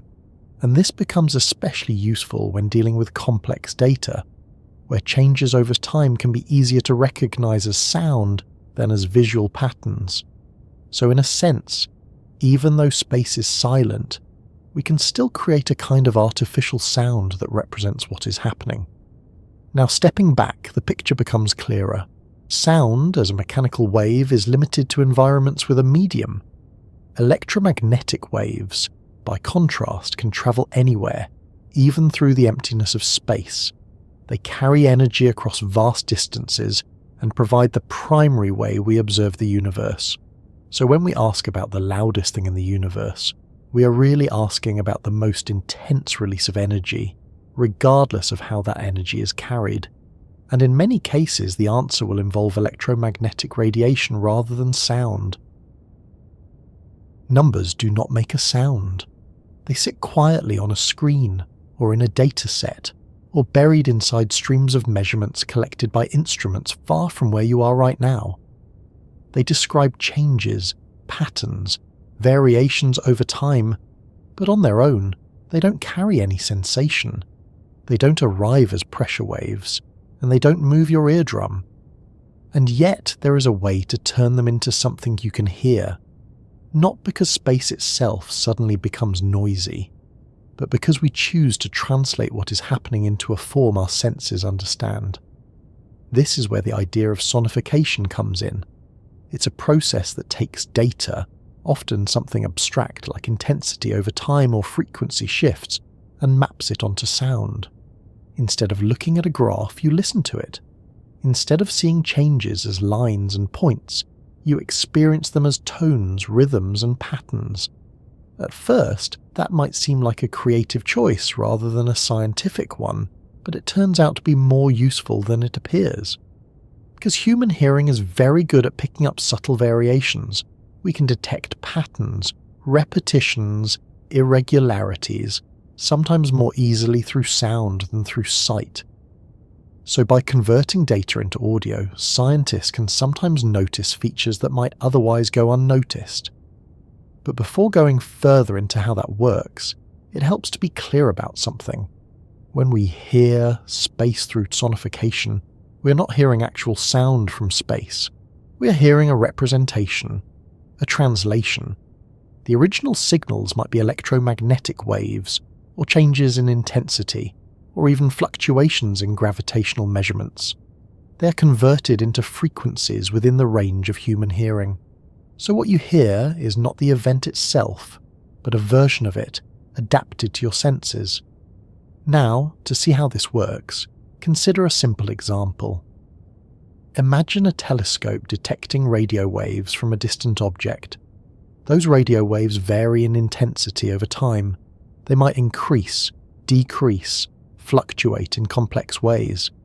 If you plot that data on a graph, you get a visual pattern. But you can also map those variations to sound. You can assign higher intensities to louder sounds or to higher pitches. You can map time directly so that changes in the signal become changes in the audio. The result is something you can listen to, a sequence of tones that reflects the underlying data. And once you do that, patterns begin to emerge in a different way. You might notice rhythms, repeating structures, or sudden changes that stand out more clearly than they would on a graph. Now, this process becomes especially interesting when applied to complex cosmic signals. For example, pulsars. A pulsar is a rotating neutron star that emits beams of radiation. As it spins, those beams sweep across space. If one of those beams passes by Earth, we detect it as a regular pulse. The signal arrives, disappears, and then arrives again, with remarkable precision. If you convert that signal into sound, you get a steady, repeating beat. Not because the pulsar is making noise in space, but because its emission pattern is being translated into something audible. In this case, the result feels almost natural. The pulses become a rhythm, something you can recognize immediately. But other signals are less regular. Some vary unpredictably, producing patterns that sound more like noise or static. Others might produce rising or falling tones, depending on how their frequency changes over time. And then there are signals that are so slow that they would take years, or even longer, to complete a single cycle. For those, the data has to be sped up dramatically. Otherwise, there would be nothing to hear within a human timescale. This introduces an important idea. When we translate space into sound, we're not only converting one form of data into another, we're also adjusting the scale. Time might be compressed, frequencies might be shifted, intensities might be normalized. All of this is done to make the signal accessible to human perception. Now there's a subtle effect that comes with this. The resulting sound can feel meaningful, even though it is constructed. It can feel as if you are directly hearing something from space. But what you're really hearing is an interpretation, a carefully designed mapping from data to sound. That doesn't make it less useful. It simply means that the connection is indirect. Still, this indirect connection can be powerful because it allows us to engage with data in a more intuitive way. Instead of reading numbers or analyzing graphs, you can listen and recognize patterns. Now, there's another aspect worth considering. Sound is inherently temporal. It unfolds over time. You can't hear an entire sound all at once. You experience it as a sequence. This makes it well suited for representing processes that evolve, changes, transitions, fluctuations. All of these can be mapped naturally onto sound. So when scientists deal with signals that vary over time, sonification becomes a useful tool. It adds another dimension to analysis, not replacing visual methods, but complementing them. Now, connecting this back to the idea of loudness, something interesting happens. When we convert cosmic data into sound, we can assign amplitude in a way that reflects the strength of the original signal. A stronger signal might become a louder sound, a weaker one might be quieter. But this loudness is no longer tied to pressure waves in a medium. It's tied to the data, so the meaning of loudness shifts again. It becomes a representation of intensity, rather than a physical sensation caused by air vibrations. And this allows us to compare events in a new way. We can take signals from different sources, convert them into sound, and listen to how their patterns differ. Not because we expect them to sound like anything familiar, but because the differences in the data can become easier to perceive. Now there's another layer to this. In some cases, the signals themselves are already wave-like, even if they are not sound waves. Electromagnetic radiation, for example, has frequency and amplitude. So mapping those directly into audio can feel quite natural. You're essentially shifting the frequency range into something audible.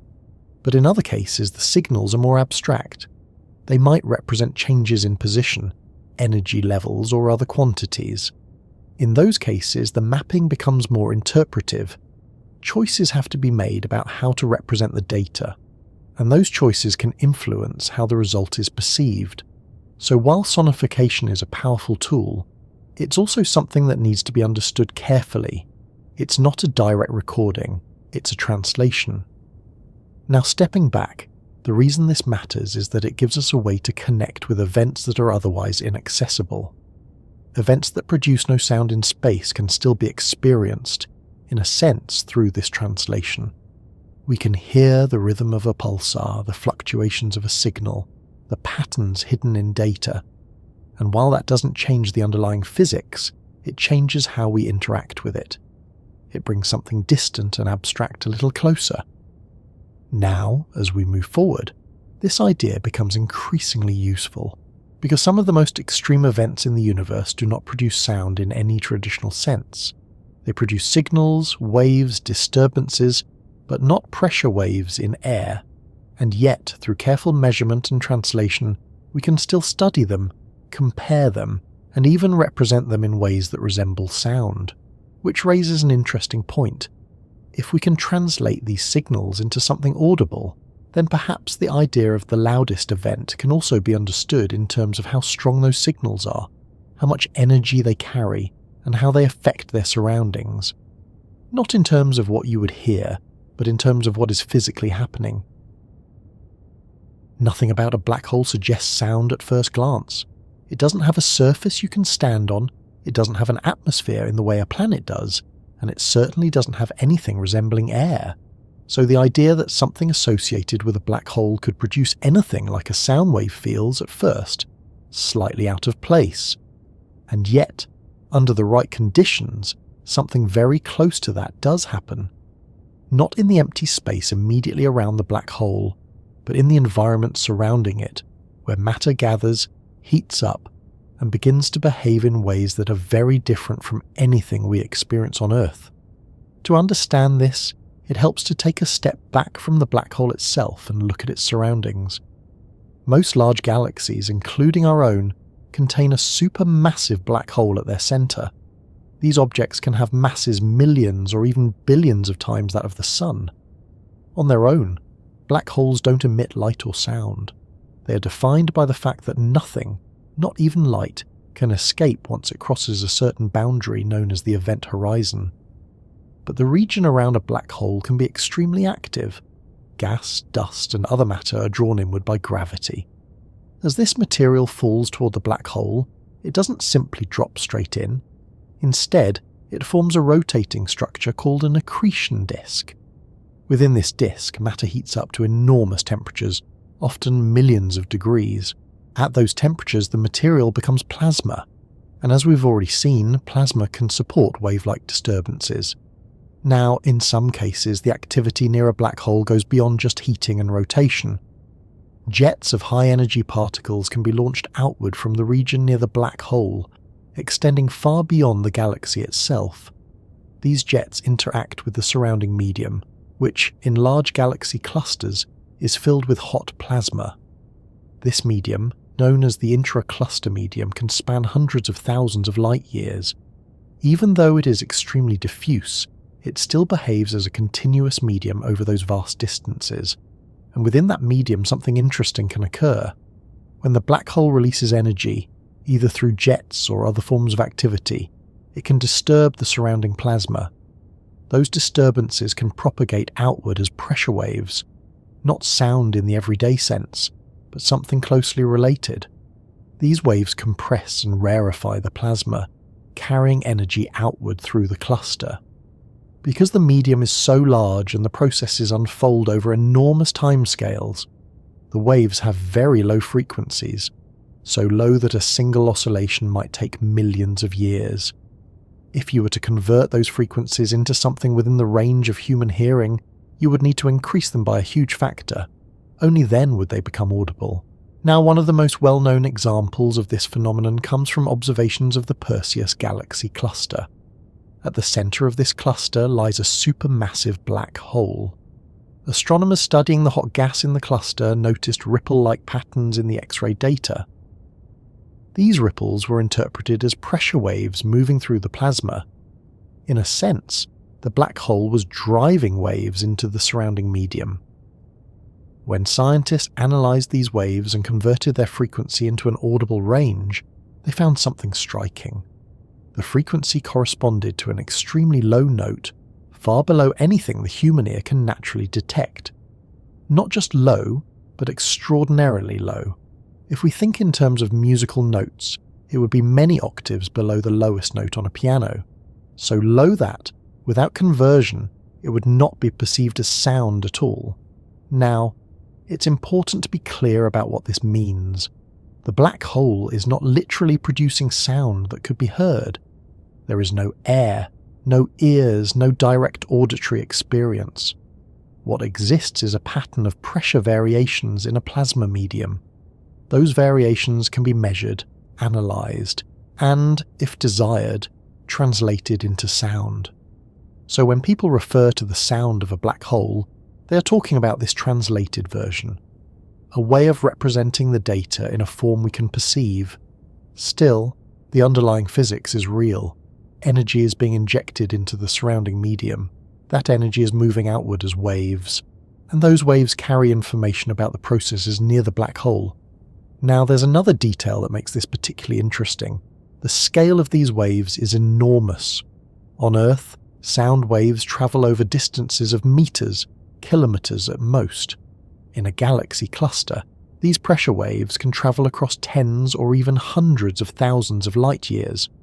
The wavelengths involved are correspondingly vast. This means that the wave is not something localized. It's a large-scale disturbance, shaping the distribution of matter in the cluster. And because the medium is so diffuse, the amplitude of the pressure changes can be relatively small. Yet the total energy involved is still significant, because it is spread over such a large volume. So once again, the idea of loudness becomes less about local intensity and more about total energy and scale. Now there's another aspect to consider. These waves don't just move outward and disappear. They interact with the surrounding plasma. They can heat it, redistribute energy, and influence the dynamics of the cluster. In fact, one of the reasons scientists are interested in these waves is that they may play a role in regulating the temperature of the intracluster medium. Without some form of heating, the gas would cool over time and collapse inward. The energy carried by these waves helps to counteract that process. So in this context, the waves are not just passive signals, they are active participants in the system. They carry energy from the central region outward, affecting the behaviour of the entire cluster. Now, stepping back, this example illustrates something important. Even in environments where sound, as we usually define it, does not exist, wave-like processes still occur. They just take different forms. In this case, the waves are pressure waves in plasma, influenced by the conditions of the medium and the energy source. They are not audible, but they are measurable, and through translation, they can be represented in a way that resembles sound. This brings us closer to answering the question we've been building toward. Because if we can identify wave-like disturbances associated with extremely energetic processes, and if we can measure their properties, then we can begin to compare them. Not in terms of what they would sound like to us, but in terms of how much energy they carry and how they behave. And when we do that, black holes become one of several candidates for producing some of the most extreme disturbances in the universe. Imagine trying to describe something so slow that it barely seems to happen at all. Not because nothing is there, but because the timescale stretches so far beyond anything familiar that it becomes difficult to relate to directly. That's the situation we arrive at when we talk about what is often called the deepest note ever detected. It doesn't behave like a note in music. It doesn't repeat within seconds or even minutes. Instead, it unfolds over spans of time so long that a single cycle takes longer than human history. And yet, it exists as a wave. To understand where this comes from, it helps to return to the environment we were just exploring. At the centre of the Perseus galaxy cluster lies a supermassive black hole, surrounded by vast amounts of hot plasma. This plasma is not static. It moves, shifts, and responds to energy being injected into it from the activity near the black hole. Observations made using X-ray telescopes revealed something unusual. The distribution of gas in the cluster wasn't uniform. Instead, it showed a series of ripples, faint but detectable variations in density and pressure that spread outward from the center. These ripples were interpreted as pressure waves, not sound in the everyday sense, but a large-scale analog, a wave moving through a medium carrying energy outward. Now, when scientists analyzed these waves, they noticed something striking about their frequency. The oscillations were incredibly slow, so slow that the frequency corresponded to something on the order of 10 to the power of minus 16 Hz. To put that into perspective, the lowest frequency humans can typically hear is around 20 Hz. That means this cosmic wave is about 1,000,000 billion times lower in frequency than the lowest audible sound. At that scale, the concept of pitch becomes almost meaningless in human terms. A single cycle of this wave takes tens of millions of years. There is no rhythm you could tap your foot to, no repeating pattern you could recognize in real time. It is effectively a wave that exists far outside the range of direct experience, and yet, mathematically, it behaves like a wave. It has a frequency, a wavelength, and an amplitude. So when scientists refer to it as a note, they are using an analogy. They are mapping this extremely low frequency oscillation into a framework we understand. If you were to take that frequency and scale it up into the audible range, increasing it by many orders of magnitude, you would get something that corresponds to a very low pitch. In that translated form, it becomes something you could hear, but without that transformation it remains entirely outside the domain of sound as we experience it. Now there's another detail that makes this particularly interesting. The wavelength of this wave is enormous. Since wavelength is related to both frequency and the speed of propagation, a very low frequency implies a very long wavelength. In this case, the wavelength spans tens of thousands of light years. That means the wave is not a localized phenomenon, it is a structure on the scale of the galaxy cluster itself. The entire region participates in the oscillation. This is very different from sound on Earth, where wavelengths are measured in centimeters or meters. Here, the distance between peaks is comparable to the size of galaxies. So once again, the familiar idea of sound stretches into something much larger. Now, if we try to connect this to the idea of loudness, we run into an interesting challenge. On Earth, loudness is tied to amplitude, how strong the pressure variations are. In this cosmic case, the pressure variations are relatively small compared to the overall pressure of the plasma. But because the volume involved is so large, the total energy carried by the wave is significant. So depending on how you define loudness, this wave could be considered either subtle or immense. Locally, the changes might not seem dramatic. Globally, the energy involved is considerable. This highlights something we've been building toward. Loudness is not a single simple concept. It depends on scale, context, and the way energy is distributed. Now there's another layer to consider. These waves are not just passive features. They are part of a dynamic system. The energy injected by the black hole creates disturbances that propagate outward. Those disturbances interact with the surrounding plasma, redistributing energy and influencing the behavior of the entire cluster. So the note is not just a curiosity, it's a sign of ongoing processes, a way of tracing how energy moves through a large-scale environment. Now, it's also worth noting that this is not the only example of extremely low-frequency waves in the universe. Other systems, particularly those involving large amounts of mass and energy, can produce oscillations on similarly long timescales. But the Perseus cluster example stands out because it has been studied in detail and provides a clear case where wave-like behavior can be identified and analyzed.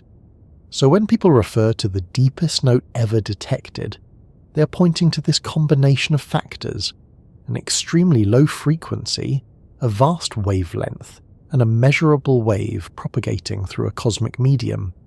It's not a sound you could ever hear directly.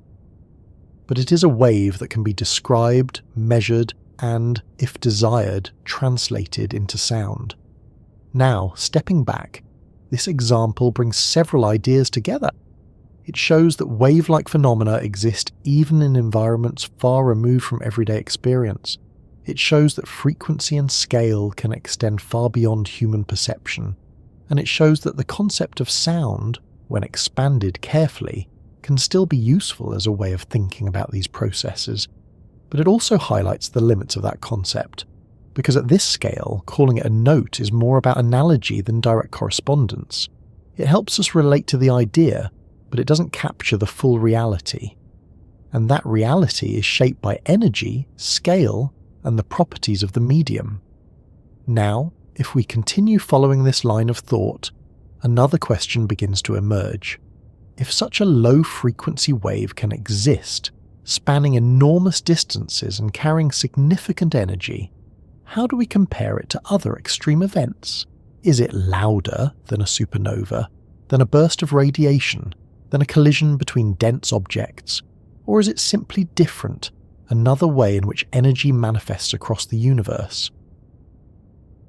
Trying to compare cosmic events using the word loud turns out to be more complicated than it first appears, because the moment we leave Earth behind, the familiar anchors begin to slip away. There is no shared medium, no common reference point like air, no ear waiting to receive a signal and interpret it. What remains is something more abstract, something that doesn't depend on perception at all. So instead of asking what sounds louder, it becomes necessary to ask something more precise. How much energy is involved, and how is that energy distributed? That shift may seem small, but it changes the entire framework. On Earth, loudness is tied to intensity at location. A sound feels louder if more energy reaches your ear in a given moment. But in the universe, distance and scale vary so dramatically that this idea becomes unreliable. An event that releases enormous energy might appear faint simply because it is far away. A smaller event, if it occurs nearby, might appear much stronger. So if we want to compare events fairly, we need to remove that dependence on distance. And that's where total energy becomes useful. Energy can be measured in joules, and unlike decibels, it doesn't depend on a reference level tied to human hearing. It allows us to compare events across vastly different scales. Now, to get a sense of how this works, it helps to consider a few rough benchmarks. A typical loud sound on Earth, something like a jet engine at close range, might involve energy fluxes on the order of a few watts per square meter. An explosion might release energy in the range of millions or billions of joules. Already, those numbers are far beyond everyday experiences. But when we move into astrophysical events, the scale increases dramatically. A supernova, for example, can release around 10 to the power of 44 joules of energy. That's an amount so large that it becomes difficult to visualize. If you tried to compare it directly to something familiar, the analogy would break down quickly. But even that is not the upper limit. There are events that release even more energy, in shorter timescales and in more concentrated forms. So instead of thinking about loudness as something you hear, it becomes more useful to think about it as the rate and concentration of energy release. Two factors matter here: the total amount of energy, and how quickly that energy is released. If a large amount of energy is spread out over a long period, the effect at any given moment might be modest. If the same amount of energy is released in a very short time, the intensity becomes much greater. This is similar in a loose sense to the difference between a steady sound and a sudden bang. Both might involve comparable total energy, but the experience is very different. Now there's another factor that becomes important: direction. Not all events release energy equally in all directions. Some spread their energy outward in a roughly spherical pattern. Others focus it into narrow beams. When energy is concentrated into a beam, the intensity along that direction can be extremely high, even if the total energy is not the largest. This means that the apparent strength of an event can depend heavily on where you are relative to it. If you're aligned with a beam, the signal can appear much stronger than if you're off to the side. So again, the idea of loudest becomes dependent on context. Now, to bring some structure to this, it helps to think in terms of different ways of quantifying these events. One approach is to look at total energy output. This tells us how much energy is released overall, regardless of how it is distributed. Another approach is to look at luminosity, which is the rate at which energy is emitted. This tells us how quickly the energy is being released. A third approach is to consider flux, which is the amount of energy passing through a given area at a given distance. This tells us how strong the signal would appear to an observer. Each of these measures captures a different aspect of what we might loosely call loudness. Total energy reflects the scale of the event. Luminosity reflects its intensity over time. Flux reflects its impact at a particular location. Now there's an interesting consequence of this. An event with the highest total energy is not necessarily the one with the highest luminosity. And an event with the highest luminosity is not necessarily the one that produces the strongest signal at a given distance. So when we ask about the loudest thing in the universe, we need to be clear about what we mean. Are we asking about the most energetic event overall, the most intense event at its peak, or the event that would appear strongest to an observer under certain conditions? Each of these questions leads to different candidates. Now, there's another layer to consider: the form in which the energy is released. Earlier, we discussed electromagnetic radiation as one of the primary carriers of energy in space, but there are other forms as well. High-energy particles can carry energy away from an event. Shock waves can propagate through surrounding media, and gravitational waves can carry energy through space-time itself. Each of these channels has its own characteristics. Electromagnetic radiation can travel across vast distances with relatively little loss. Particles can carry energy in more localized ways, interacting with matter they encounter. Gravitational waves can pass through matter, almost unaffected, carrying information about massive dynamic events. So when we quantify cosmic loudness, we're not just comparing numbers. We're comparing different ways in which energy can manifest and propagate. Now, there's also the question of detectability. An event might release enormous energy, but if that energy is not in a form we can detect easily, it might go unnoticed. Conversely, an event that releases less total energy, but in a form that interacts strongly with our instruments, might be more prominent in our observations. This introduces another kind of bias. Our understanding of what is loud in the universe is shaped by what we can measure, and what we can measure depends on the tools we have. Over time, as our instruments improve, we become sensitive to new kinds of signals. We detect events that were previously invisible to us, and our sense of what is extreme or significant evolves. Now, stepping back again, something interesting emerges. The idea of loudness, which began as a simple sensory experience, has transformed into a multi-dimensional concept. It involves energy, time, space, direction, and detection. It is no longer tied to hearing. It is tied to the physics of how energy is released and distributed, and this transformation is necessary, because the events we are trying to describe exist on scales that have no direct analogue in everyday experience. They cannot be captured by a single number or a single measure. They require a broader framework. Now, with that framework in place, we can begin to look more closely at specific types of events and compare them. We can ask which ones release the most energy, which ones concentrate that energy most intensely, which ones produce the strongest signals, and in doing so we can begin to identify candidates for what might be considered the most extreme, or in a very loose sense, the loudest. But as we move into those examples, it's worth keeping one thing in mind. We're no longer talking about sound in the ordinary sense.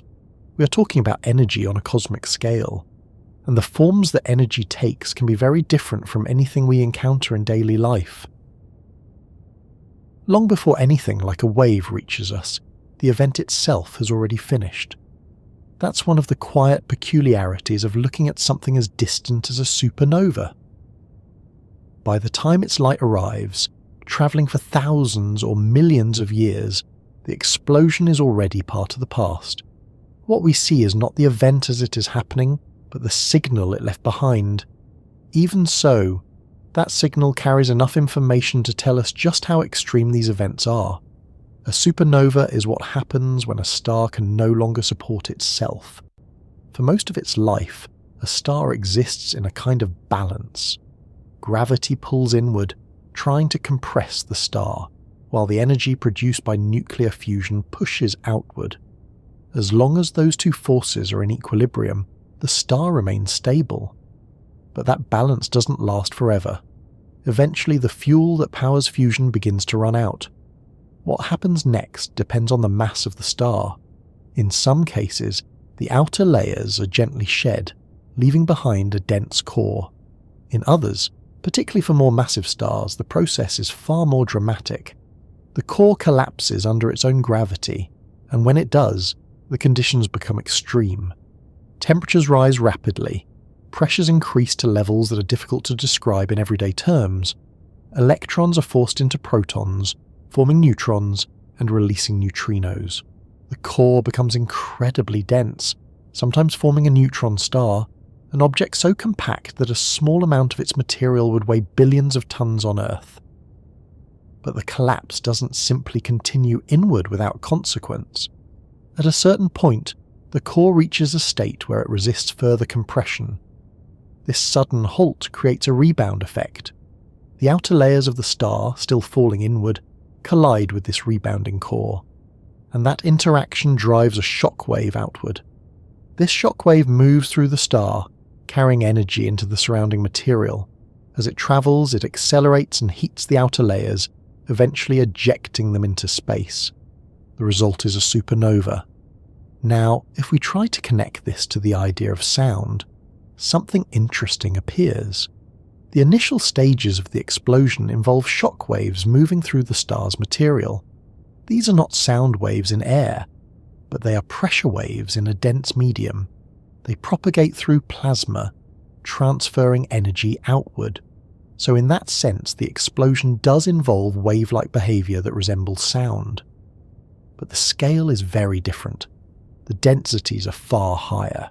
The temperatures are far greater, and the energies involved are enormous. A typical supernova can release around 10 to the power of 44 joules of energy. To put that into perspective, that is roughly the amount of energy the sun will emit over its entire lifetime, released in a matter of seconds. But even that number doesn't tell the whole story, because most of that energy is not carried away as light. A large fraction is released in the form of neutrinos, nearly massless particles that interact very weakly with matter. These neutrinos escape almost immediately, carrying energy away from the core. Only a smaller portion of the energy becomes electromagnetic radiation, the light we eventually observe, and an even smaller portion is involved in the kinetic energy of the expanding material. So once again, the idea of loudness shifts. We are not dealing with sound waves travelling through air, we are dealing with multiple channels of energy release, each behaving differently. Now from a distance, what we observe is primarily the light. A supernova can briefly outshine an entire galaxy. For a short period, a single exploding star can emit more visible light than billions of other stars combined. That brightness is what makes supernovae detectable across vast distances. But if you were closer, much closer, the experience would be very different. The shockwave moving through the star would eventually expand into the surrounding space. If there were a medium present, such as gas around the star, that shockwave could propagate through it. But again, it would not be something you could hear in the traditional sense. It would be a physical disturbance, a transfer of energy through matter. Now there's another aspect to consider. Supernovae do not all behave in exactly the same way. There are different types depending on the mechanism that triggers the explosion. Some occur when a massive star collapses, as we've just described. Others occur in binary systems, where a white dwarf star accumulates material from a companion until it reaches a critical mass and undergoes a thermonuclear explosion. In both cases, the result is a sudden release of energy on a massive scale. but the details of how that energy is distributed can vary. Some supernovae release more energy and light, others produce more energetic particles, some create stronger shock waves in the surrounding medium, so even within this category there is variation. Now, stepping back, what makes supernovae particularly important in this discussion is their scale. They are among the most energetic events that occur on a stellar level. They reshape their surroundings, dispersing heavy elements into space. They can trigger the formation of new stars by compressing nearby gas, and they leave behind remnants, neutron stars or black holes that can continue to influence their environment. So when we think about loudness in a cosmic sense, supernovae are clear candidates. They release enormous amounts of energy in a short time. They generate shock waves. They produce signals that can be detected across vast distances. But even here, the concept of loudness remains indirect. We are not hearing these events. We are measuring their energy, observing their effects, and interpreting the signals they send. Now, there's a subtle point worth noticing. Despite their immense energy, supernovae are still limited in certain ways. They involve the collapse or explosion of a single star. Even though that star might be massive, it is still a localized object. There are other events in the universe that involve larger scales or more concentrated releases of energy. Events where the energy output per unit time is even greater. Events that push the limits of what we can detect and understand. And those events take us further into the realm where the idea of loudness becomes even more abstract. Because while a supernova is powerful, it is not necessarily the most extreme phenomenon we can find. Suddenly, without warning, a brief flash appears somewhere in the universe, and then it's gone. Not gradually fading, not building over time, but arriving as a sharp spike of energy and disappearing just as quickly. For a long time, these events were some of the most puzzling signals ever detected, because they didn't behave like anything familiar. They were short, intense, and seemingly random. These events are what we now call gamma-ray bursts, and when it comes to the question of extreme energy output, they are among the strongest candidates for what might loosely be described as the most intense events in the universe. To understand why, it helps to begin with what gamma rays actually are. Earlier, we talked about electromagnetic radiation, the broad spectrum that includes everything from radio waves to visible light to X-rays. Gamma rays sit at the very high energy end of that spectrum. They have extremely high frequencies and carry enormous amounts of energy per photon. So when an event emits gamma rays, it is releasing energy in one of the most concentrated forms available. Now, gamma-ray bursts were first detected in the late 20th century by satellites designed to monitor nuclear explosions on Earth. Instead of detecting human-made signals, these satellites picked up brief flashes of gamma radiation coming from deep space. At first, their origin was unclear. They didn't seem to come from within our solar system, and they didn't match any known astrophysical process at the time. Over time, as more observations were made, a clearer picture began to form. These bursts were coming from distant galaxies. They were incredibly energetic, and they fell into two main categories. Some lasted less than 2 seconds, others lasted longer, sometimes up to several minutes. Despite their short duration, the amount of energy released during these bursts is staggering. In a typical gamma-ray burst, more energy can be emitted in a few seconds than the Sun will produce over its entire lifetime. That alone is enough to place them among the most extreme events we know, but there's another factor that makes them particularly interesting. The energy is not released equally in all directions.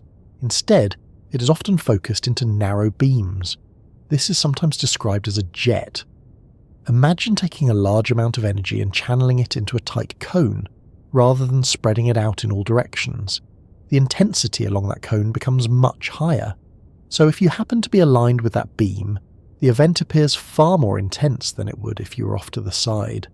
This directional effect is important, because it means that gamma-ray bursts can appear extraordinarily bright and energetic, even though the total energy might be somewhat less than if it were distributed evenly. From the perspective of an observer within the beam, the event is extremely intense. Now, as for what causes these bursts, there are a couple of leading scenarios. One involves the collapse of a very massive star. When such a star runs out of fuel, its core collapses, forming a black hole. In some cases, this collapse leads to the formation of jets that punch through the outer layers of the star and into space. As these jets form and propagate, they produce gamma rays.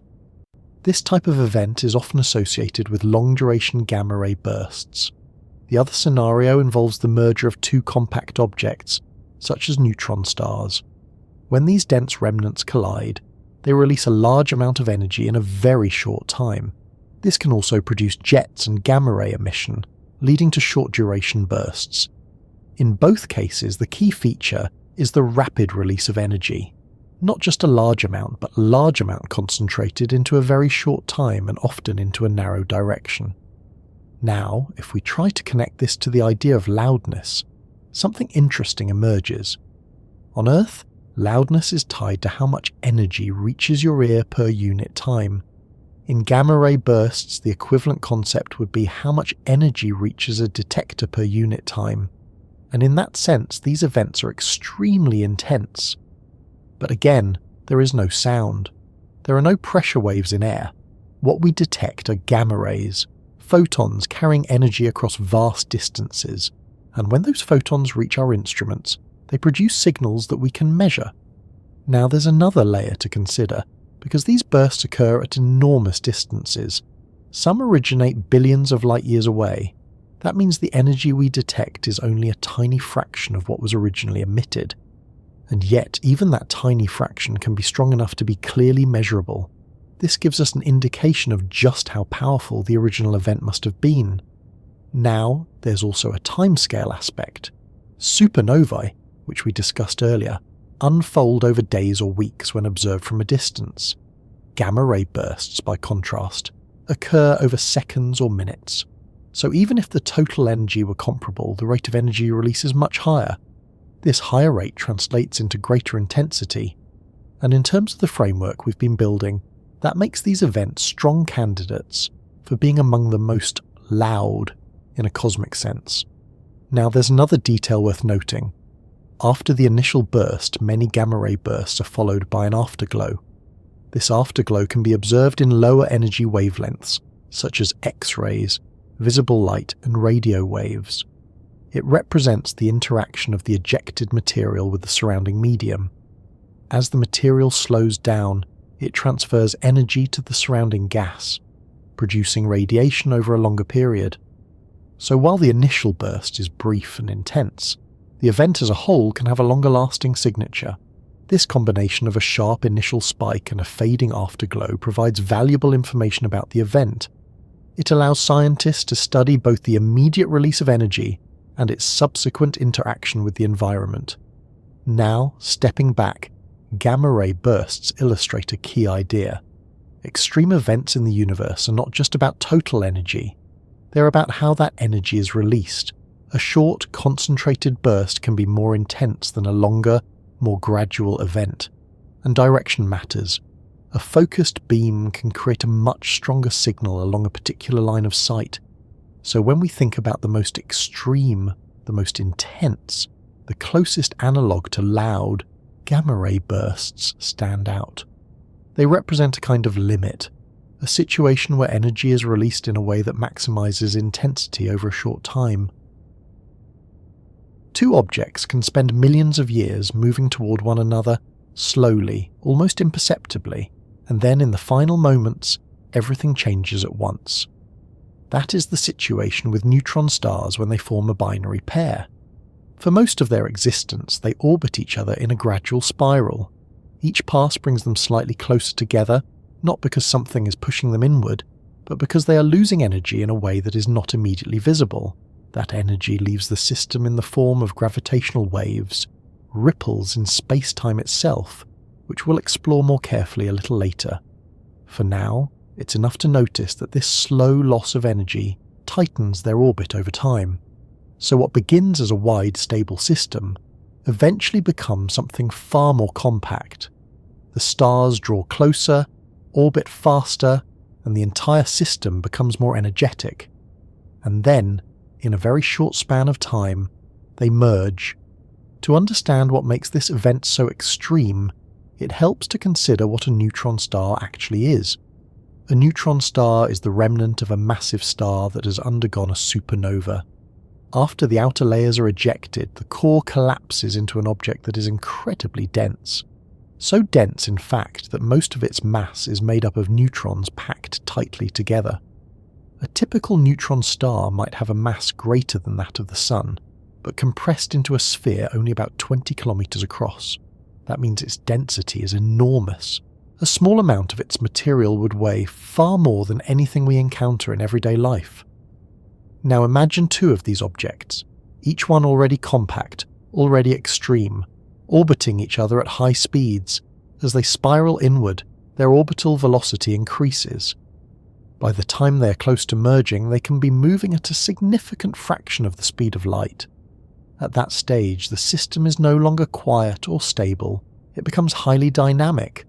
The gravitational fields are intense, the motion is rapid, and the energy involved is enormous. When the collision finally occurs, it releases energy in several different forms. Some of it goes into gravitational waves, some of it goes into electromagnetic radiation, including gamma rays. Some of it goes into ejecting matter outward at high speeds, and some of it contributes to the formation of a new object, which might be a more massive neutron star or a black hole. Now, if we try to connect this to the idea of sound, we run into a familiar pattern. There is no air in space. There are no pressure waves travelling to an observer in the usual sense, so nothing about this event would be heard directly. But that does not mean there are no waves. In fact, the event is dominated by wave-like processes. The gravitational waves emitted during the final stages of the merger are among the most important signals. These waves carry energy away from the system, and they can be detected across vast distances. In a way, they represent a different kind of disturbance, not in a medium like air or plasma, but in space-time itself. Now, focusing for a moment on the electromagnetic side of the event, neutron star collisions are also associated with something called a kilonova. This is a transient event that produces light across multiple wavelengths. It occurs when material ejected from the collision undergoes rapid nuclear reactions, creating heavy elements and releasing energy. The brightness of a kilonova is significant, though typically less than that of a supernova. Still, it represents another channel through which energy is released and observed. Now, returning to the idea of intensity, neutron star collisions are notable for how quickly energy is released. The final stages of the merger unfold over milliseconds. In that short time, a large amount of energy is emitted. This rapid release contributes to the intensity of the signals we detect. In terms of the framework we've been building, this is similar to what we saw with gamma ray bursts. Short duration, high energy, concentrated output. But neutron star collisions add another dimension. They are not just electromagnetic events, they are also gravitational events. The gravitational waves produced during the merger carry information about the motion and structure of the system. When these waves reach detectors like LIGO, they produce signals that can be measured and analysed. And here, something interesting happens. Those signals can be converted into sound. Not because the original event produced sound, but because the frequency of the gravitational waves falls within a range that can be mapped into the audible spectrum. When this is done, the result is often described as a chirp, a sound that increases in frequency and amplitude as the two objects spiral close together. This chirp reflects the changing dynamics of the system. As the stars get closer, they orbit faster. As they orbit faster, the frequency of the emitted waves increases, and as the energy output rises, the amplitude increases as well. So even though the event itself is silent in space, the data can be represented in a way that resembles sound. This creates a bridge between the abstract and the familiar. Now, stepping back, neutron star collisions illustrate several key ideas. They involve extremely dense matter. They release energy through multiple channels. They produce signals that can be detected across vast distances, and they unfold over very short timescales. All of these factors contribute to their intensity. But once again, the concept of loudness remains indirect. We're not hearing these events, we're measuring their effects, we're interpreting signals that arrive long after the event itself has taken place, and we're using those signals to reconstruct what happened. Now, there's another subtle point worth noticing. Because neutron-star collisions involve both matter and space-time, they sit at the intersection of different areas of physics. They are not just explosions, they are also tests of gravity under extreme conditions. They provide information about how matter behaves at very high densities, and they offer insights into processes that cannot be reproduced in laboratories. So in that sense, their significance goes beyond their intensity.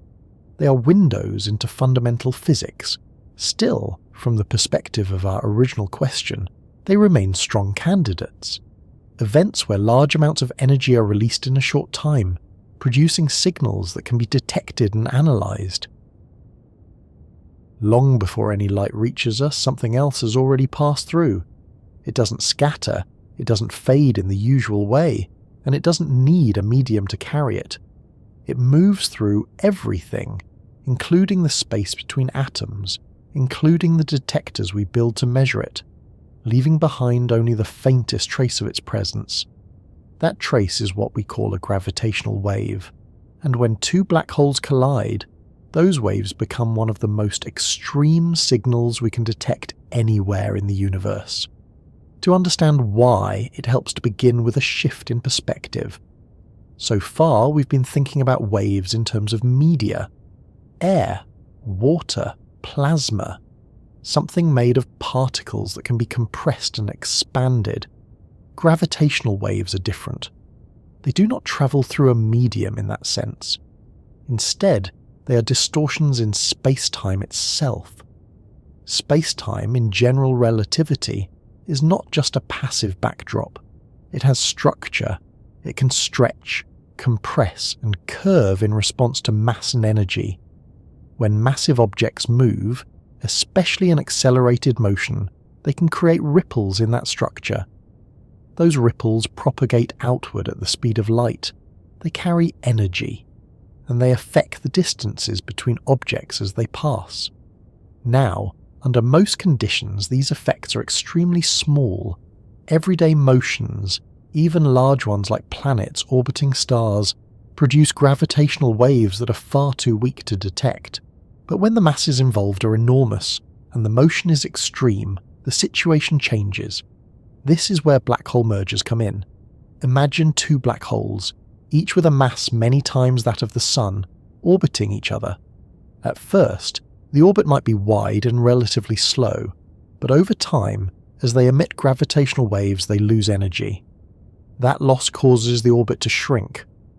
As the distance decreases, the orbital speed increases, and as the speed increases, the rate of energy emission rises. This creates a feedback loop. Closer orbit, faster motion, more energy radiated, even closer orbit. Eventually, the system reaches a stage where the motion becomes incredibly rapid. The black holes are moving at significant fractions of the speed of light. Their gravitational fields are interacting in highly dynamic ways, and in the final moments, they merge. When that happens, a large amount of energy is released in the form of gravitational waves, not over years or days, but in a fraction of a second. For a brief moment, the power emitted in gravitational waves can exceed the total electromagnetic output of all the stars in the observable universe combined. That statement is worth pausing on, not because it is dramatic, but because it highlights the scale. For that short interval, the system becomes one of the most energetic processes we can observe. Now, if we try to connect this to the idea of loudness, we run into the same transformation we've seen before. There is no sound, no pressure waves in air, no medium being compressed and expanded, but there is a wave, a disturbance that carries energy outward, and that disturbance can be measured. Now, measuring gravitational waves is not straightforward, because their effect is extremely subtle. As a gravitational wave passes through a region of space, it stretches and compresses distances by a very small amount. If you imagine 2 points separated by a certain distance, the wave might increase that distance slightly, then decrease it, in a repeating pattern. But the changes are tiny. For the waves detected on Earth, the relative change in length is on the order of 1 part in 10 to the 21st power. That's smaller than the width of a proton over distances of kilometers. To detect such small changes, instruments like LIGO use laser interferometry. They measure the distance between mirrors with extraordinary precision, looking for tiny variations caused by passing gravitational waves. When a wave passes through the detector, it produces a signal, and that signal can be recorded as a function of time. Now here's where something interesting happens. The frequency of these gravitational waves, particularly during black hole mergers, often falls within a range that can be mapped into human hearing. So when scientists convert the signal into sound, what you hear is a short rising tone, a chirp. It starts at a lower frequency and increases rapidly as the black holes spiral closer together. The amplitude also increases, reflecting the growing intensity of the waves, and then suddenly it stops. That stop corresponds to the moment of merger, when the two black holes become one. This chirp is not a sound in the original sense. It is a translation, a way of representing the data in a form that our ears can interpret. But it captures something real, the changing dynamics of the system, the increasing energy output, the final release of energy in the merger. Now, returning to the idea of quantifying these events, black hole mergers stand out. The total energy released in gravitational waves can be on the order of several solar masses, converted directly into energy, following Einstein's equation E equals mc square. That means a significant fraction of the mass of the system is radiated away as gravitational waves, and because this happens over a very short time, the power output is enormous. In terms of luminosity, these events can briefly outshine everything else in the observable universe, not in light but in gravitational radiation. So if we are looking for the most energetic detectable events, black hole mergers are strong candidates. They involve massive objects, they release energy rapidly, and they produce signals that can be measured across vast distances. Now, there's another aspect to consider. Gravitational waves interact very weakly with matter. Unlike electromagnetic waves, which can be absorbed or scattered, gravitational waves pass through most matter almost unaffected. This means that they carry information directly from the source to the detector. They are not easily distorted along the way, so when we detect them, we are seeing a relatively clean signal of the event. This makes them particularly valuable for studying extreme phenomena. Now, stepping back, something becomes clear.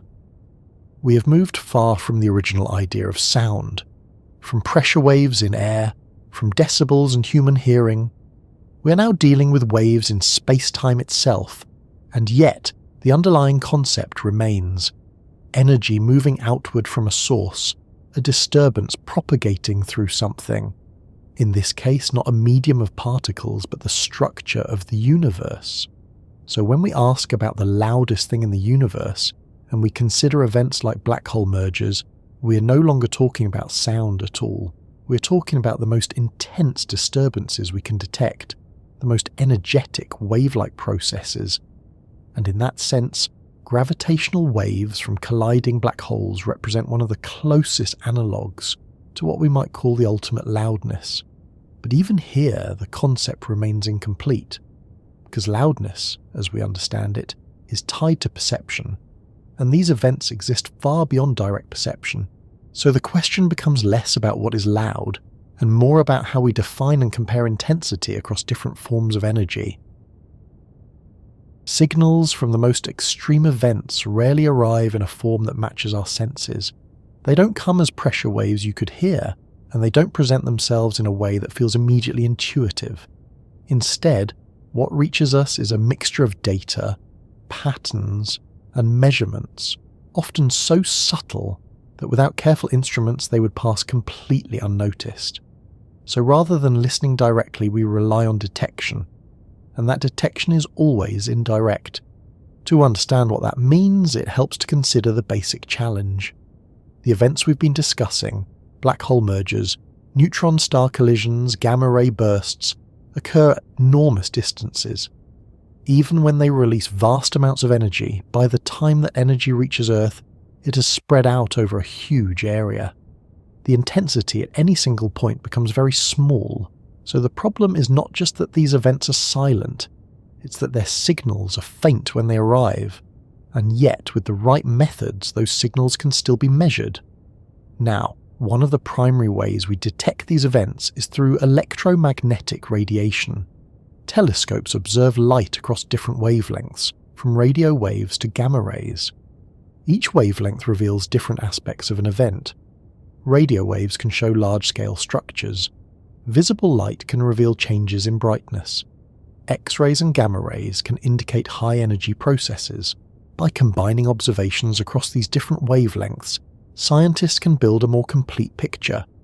But electromagnetic signals are only part of the story. As we saw earlier, gravitational waves provide another channel. Detectors like LIGO measure tiny changes in distance caused by passing waves. These measurements are incredibly precise. They require isolating the detector from vibrations, noise, and other disturbances.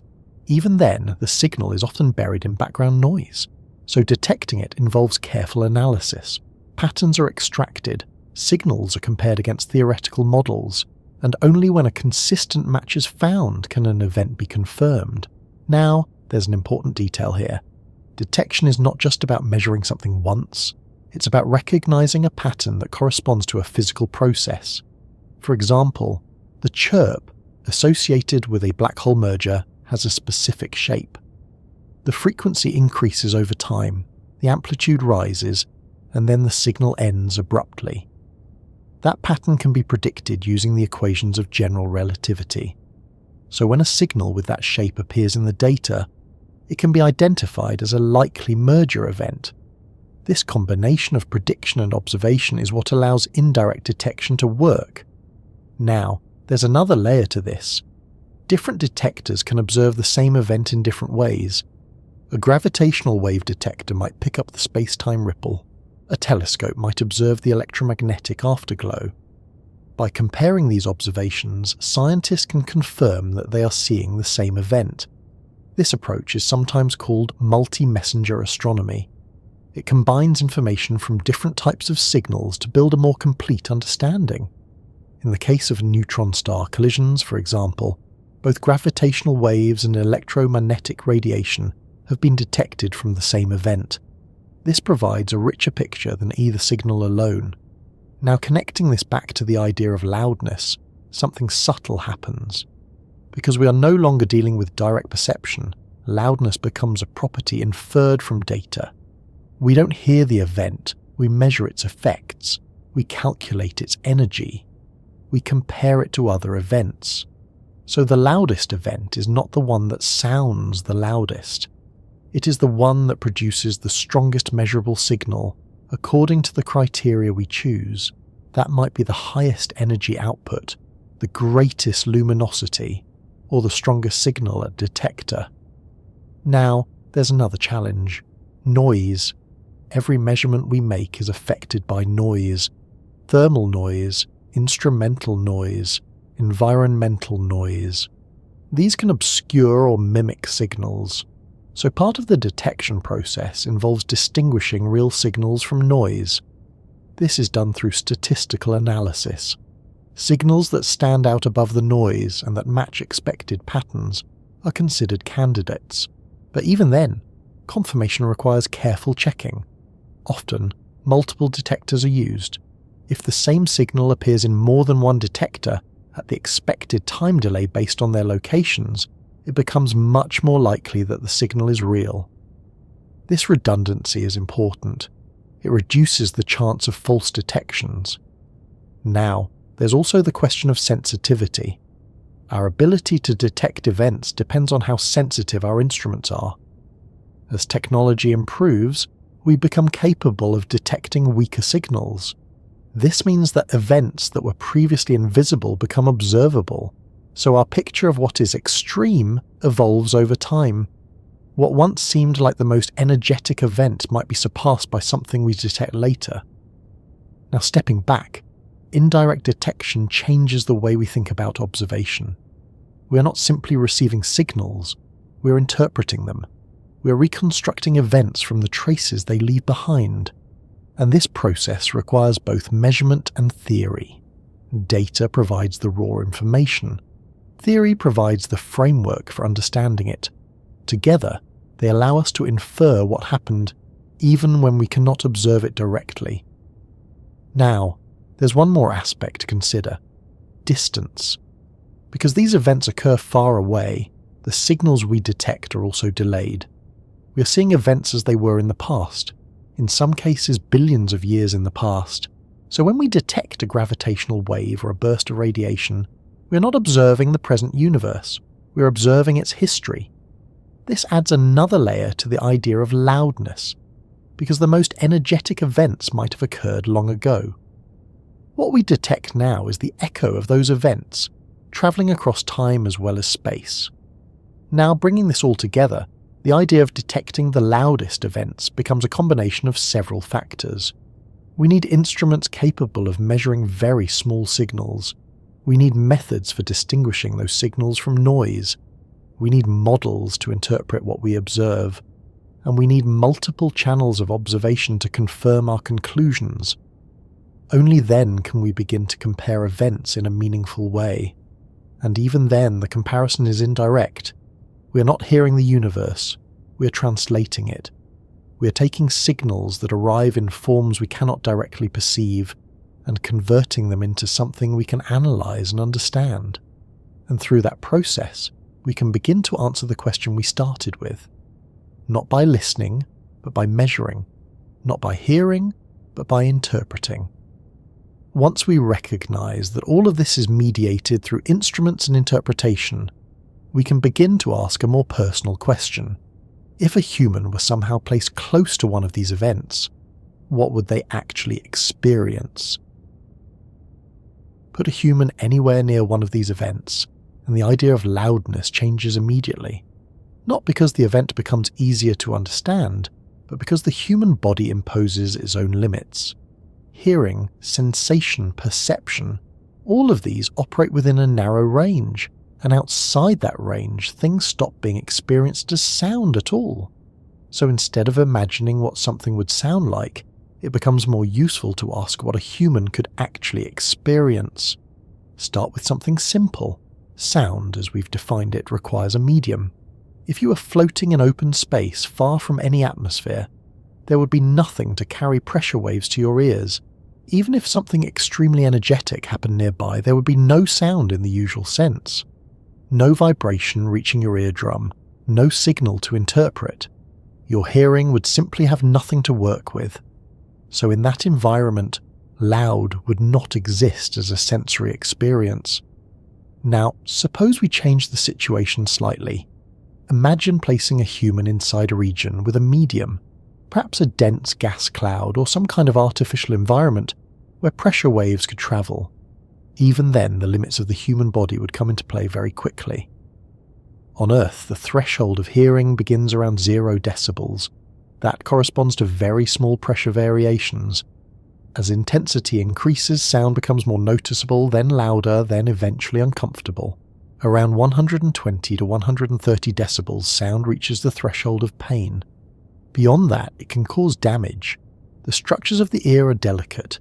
They are not designed to handle large pressure changes, so if a sound wave becomes too intense, it doesn't just become louder, it becomes harmful.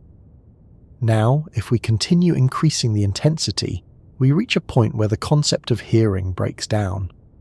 At extremely high levels, sound interacts with the body as a whole. It can vibrate tissues, affect organs, and cause physical damage. At that stage, it is no longer something you hear, it is something that acts on you mechanically. So even within Earth's atmosphere, there is a clear limit to what a human can experience as sound. Beyond that, the experience changes from perception to physical impact. Now, consider scaling this up. If a human were somehow placed near an extremely energetic event, something like a supernova or a gamma ray burst, the question of loudness becomes almost irrelevant, because the energy involved would not manifest as sound.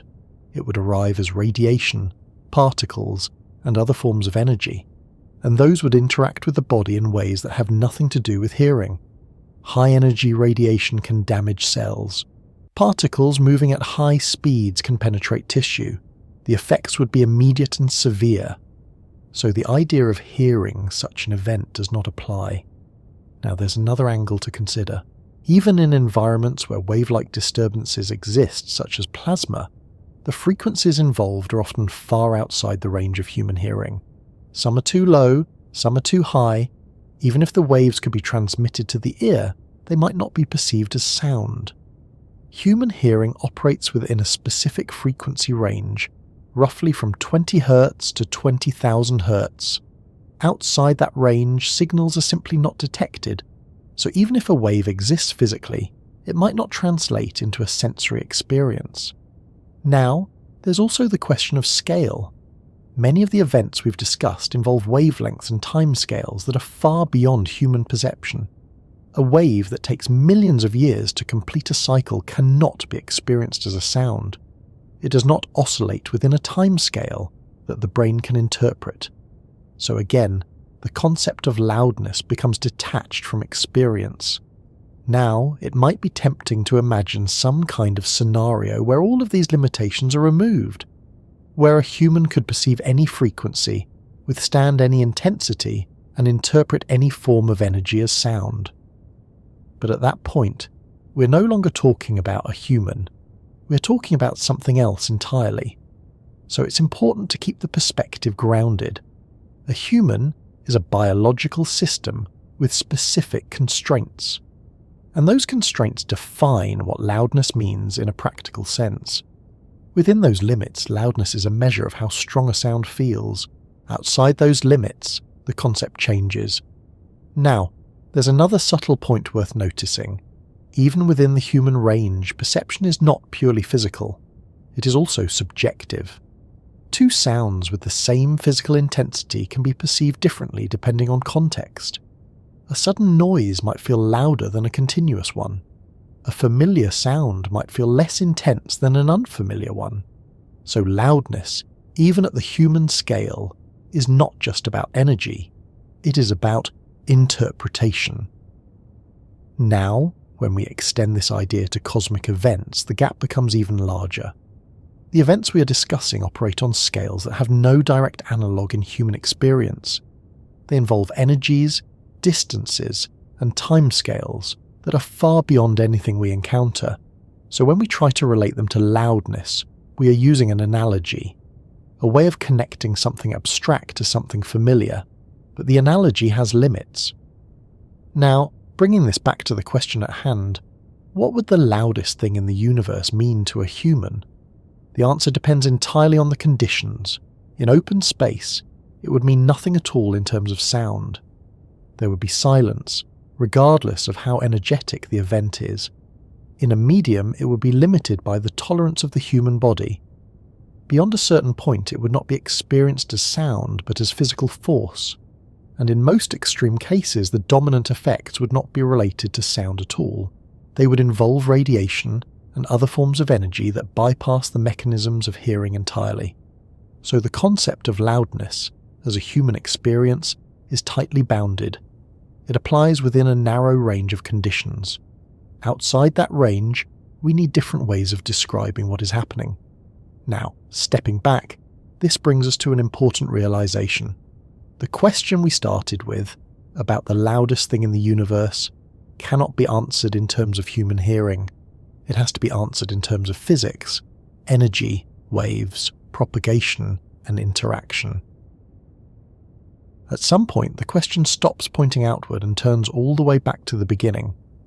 Not to a distant galaxy, not to a rare event, but to the origin of everything we've been describing. Because if we're looking for the most extreme release of energy, the highest possible density, the most intense state the universe has ever been in, then there is only one candidate that sits at that boundary, the Big Bang. But calling it an event can be slightly misleading. It wasn't an explosion in space, it was the rapid expansion of space itself.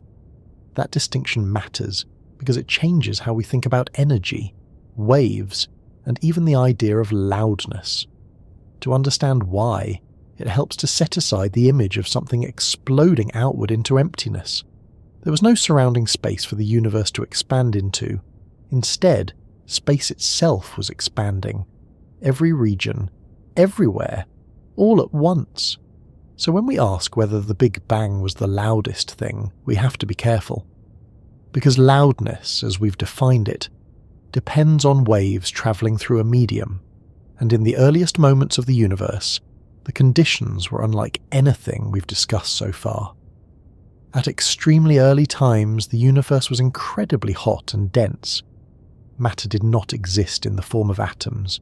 Instead, it was a plasma of fundamental particles, electrons, protons, photons, all interacting intensely.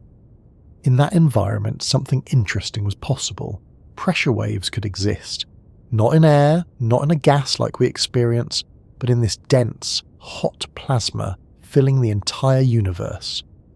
These are sometimes referred to as acoustic oscillations in the early universe. They were real, physical waves. Regions of slightly higher density would compress under gravity. Radiation pressure would push back outward. This interplay created oscillations, waves moving through the plasma, so in that sense there was something analogous to sound. But it wasn't localized. It wasn't coming from a single source. It was happening everywhere. The entire universe was, in a way, participating in these oscillations. Now, if we try to connect this to loudness, we immediately run into a problem, because loudness depends on contrast, on differences between regions, on waves moving from one place to another. In the early universe, everything was extremely dense and energetic. There was no quiet background in the way we think of it. So instead of a loud event occurring within a medium, the entire medium was already in an extreme state. It wasn't that something became loud, it was that everything was already at the highest possible energy density. Now, as the universe expanded, it cooled. Eventually, after about 380,000 years, conditions changed enough for electrons and protons to combine into neutral atoms. This process is known as recombination. At that point, photons were no longer constantly interacting with charged particles. They were able to travel freely. The radiation from that time still exists today as the cosmic microwave background. And within that radiation, we can see imprints of those early oscillations, patterns that reflect the density variations in the early universe. So in a very real sense, we can observe the echoes of those primordial waves, not as sound, but as variations in temperature and density. Now, there's an important distinction here. The Big Bang itself was not a sound. It did not produce a wave that travelled outward through a pre-existing medium. Instead, it set the initial conditions for everything that followed. The oscillations that occurred later were a consequence of those conditions. So when we refer to the Big Bang as the loudest, we're not talking about sound in any literal sense. We're talking about extremes, the highest energy density, the smallest scales, the most intense interactions. Now, there's another aspect to consider. At extremely early times, the laws of physics as we know them begin to reach their limits. Temperatures were so high, and densities so great, that our current theories cannot fully describe what was happening. We can model the universe back to a certain point, but beyond that, the details become uncertain. So even the idea of comparing loudness at that stage becomes difficult, because the concepts we use are not designed for those conditions. Still, within the framework we do understand, the early universe represents an upper bound, a state where energy density was higher than anything that exists today, where interactions were more intense than any event we can currently observe. And in that sense, it can be thought of as the ultimate limit. Now, it's also worth noticing how different this is from the other examples we've discussed. supernovae, gamma-ray bursts, black hole mergers, all of these are localized events. They happen in specific places at specific times. They release energy into their surroundings. The Big Bang, by contrast, was not localized. It was not something that happened at a point in space. It was the origin of space itself. So the idea of a single, loudest event becomes less straightforward. Because there is no external reference point, no outside observer, no medium beyond the universe itself. Everything is part of the same system. Now, bringing this back to the broader question, the Big Bang represents a kind of boundary, not just in time but in the concepts we can apply. It shows where our everyday ideas, like sound and loudness, stop being useful, and where we have to rely entirely on physics, on energy, density, and the behaviour of the universe as a whole. So while it might be tempting to call it the loudest event, it's more accurate to say that it defines the scale. It sets the upper limit against which other events can be compared, not because it produced the loudest sound, but because it represents the most extreme conditions we can meaningfully describe. And from that starting point, everything else follows. Every wave, every signal, every event we've discussed, all of it emerges from that initial state, which makes the question of loudness, in a way, a question about how energy has evolved since then, how it has spread out, condensed into structures, and occasionally released in bursts that we can detect. And that perspective brings us toward a final realization. Because after exploring all these different forms of waves, all these different ways energy can move and manifest, the idea of loudness itself has changed. It is no longer tied to hearing. It is tied to the fundamental behaviour of the universe, and understanding that shift is what allows us to see the full picture. After moving through all of these examples, something subtle but important has happened to the original question. It no longer feels quite the same. At the beginning, loudness seemed like something simple, a matter of how strong a sound is, how much it stands out, how it feels to hear it. But step by step that meaning has shifted. First, it expanded from perception to physics, then from sound to energy. And now, at this point, it becomes clear that the word itself is only a placeholder, a way of pointing towards something deeper. So instead of asking what is loud, it becomes more useful to ask what we are really trying to measure, and the answer, quietly, is intensity. Not in the sense of human experience, but in the sense of how energy is concentrated, how it moves, and how it affects its surroundings. To see this clearly, it helps to gather the threads we've been following. Sound, in its original definition, is a mechanical wave. It requires a medium. It involves pressure changes. It can be measured in decibels, but it is limited. Limited by the properties of the medium, limited by the thresholds of perception, and limited by the point at which it stops being a smooth wave and becomes something else. When we move beyond those limits, the concept of loudness does not disappear. It transforms. It becomes tied to energy, how much is released, how quickly it is released, and how that energy is distributed. Now, there are several ways to describe this transformation. One is to focus on energy density. This tells us how much energy is packed into a given volume. In extreme environments such as the early universe or the core of a collapsing star, energy density can reach levels far beyond anything we encounter in everyday life. Another is to focus on power or luminosity. This describes how quickly energy is being emitted. An event that releases a large amount of energy in a very short time has high power. This is what makes gamma-ray bursts and black hole mergers so intense. A third is to consider flux, the amount of energy passing through a given area. This is what determines how strong a signal appears to an observer. It depends on both the total energy and the distance from the source. So when we talk about the loudest event, we are really choosing one of these measures, sometimes without realizing it. We might mean the highest total energy, or the highest power, or the strongest signal at a given location. Each of these leads to a different answer. Now, there's another important shift. The medium no longer defines the limits. In sound, the medium sets the rules. It determines the speed, the maximum amplitude, and the behavior of the wave. In cosmic events, the medium is often absent, or it plays a smaller role. Energy can travel as electromagnetic radiation or gravitational waves, unconstrained by the same limits. So the boundaries expand. The possible range of intensity becomes much larger. Now there's also the question of scale. On Earth, sound is a local phenomenon. It travels over distances that are small compared to the size of the planet. In the universe, waves can span thousands or millions of light years. The scale itself becomes part of the phenomenon. A wave is no longer something confined to a room or a landscape. It can involve entire regions of space, and this changes how we think about its significance. Now, there's a subtle consequence of all this, because once loudness is no longer tied to hearing, it becomes something that cannot be experienced directly. It has to be measured, calculated, inferred.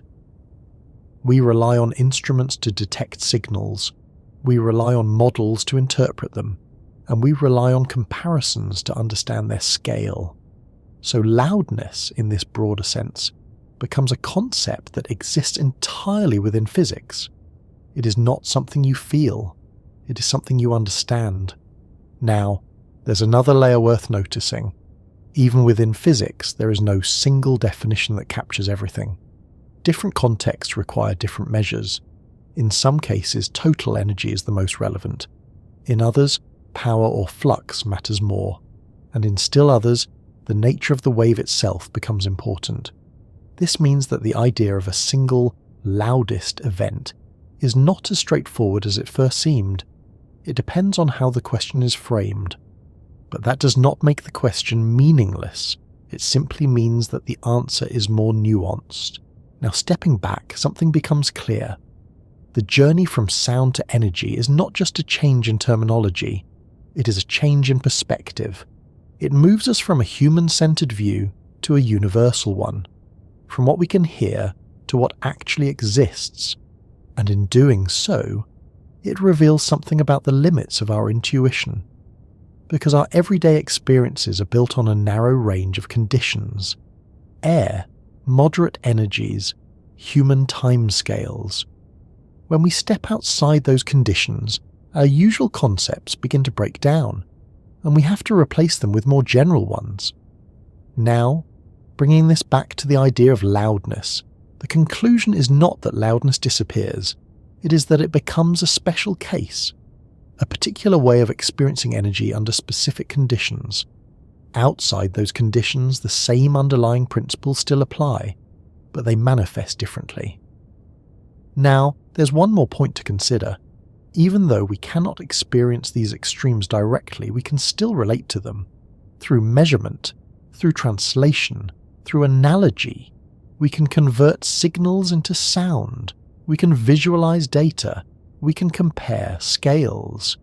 These methods allow us to build an understanding, even when direct experience is not possible.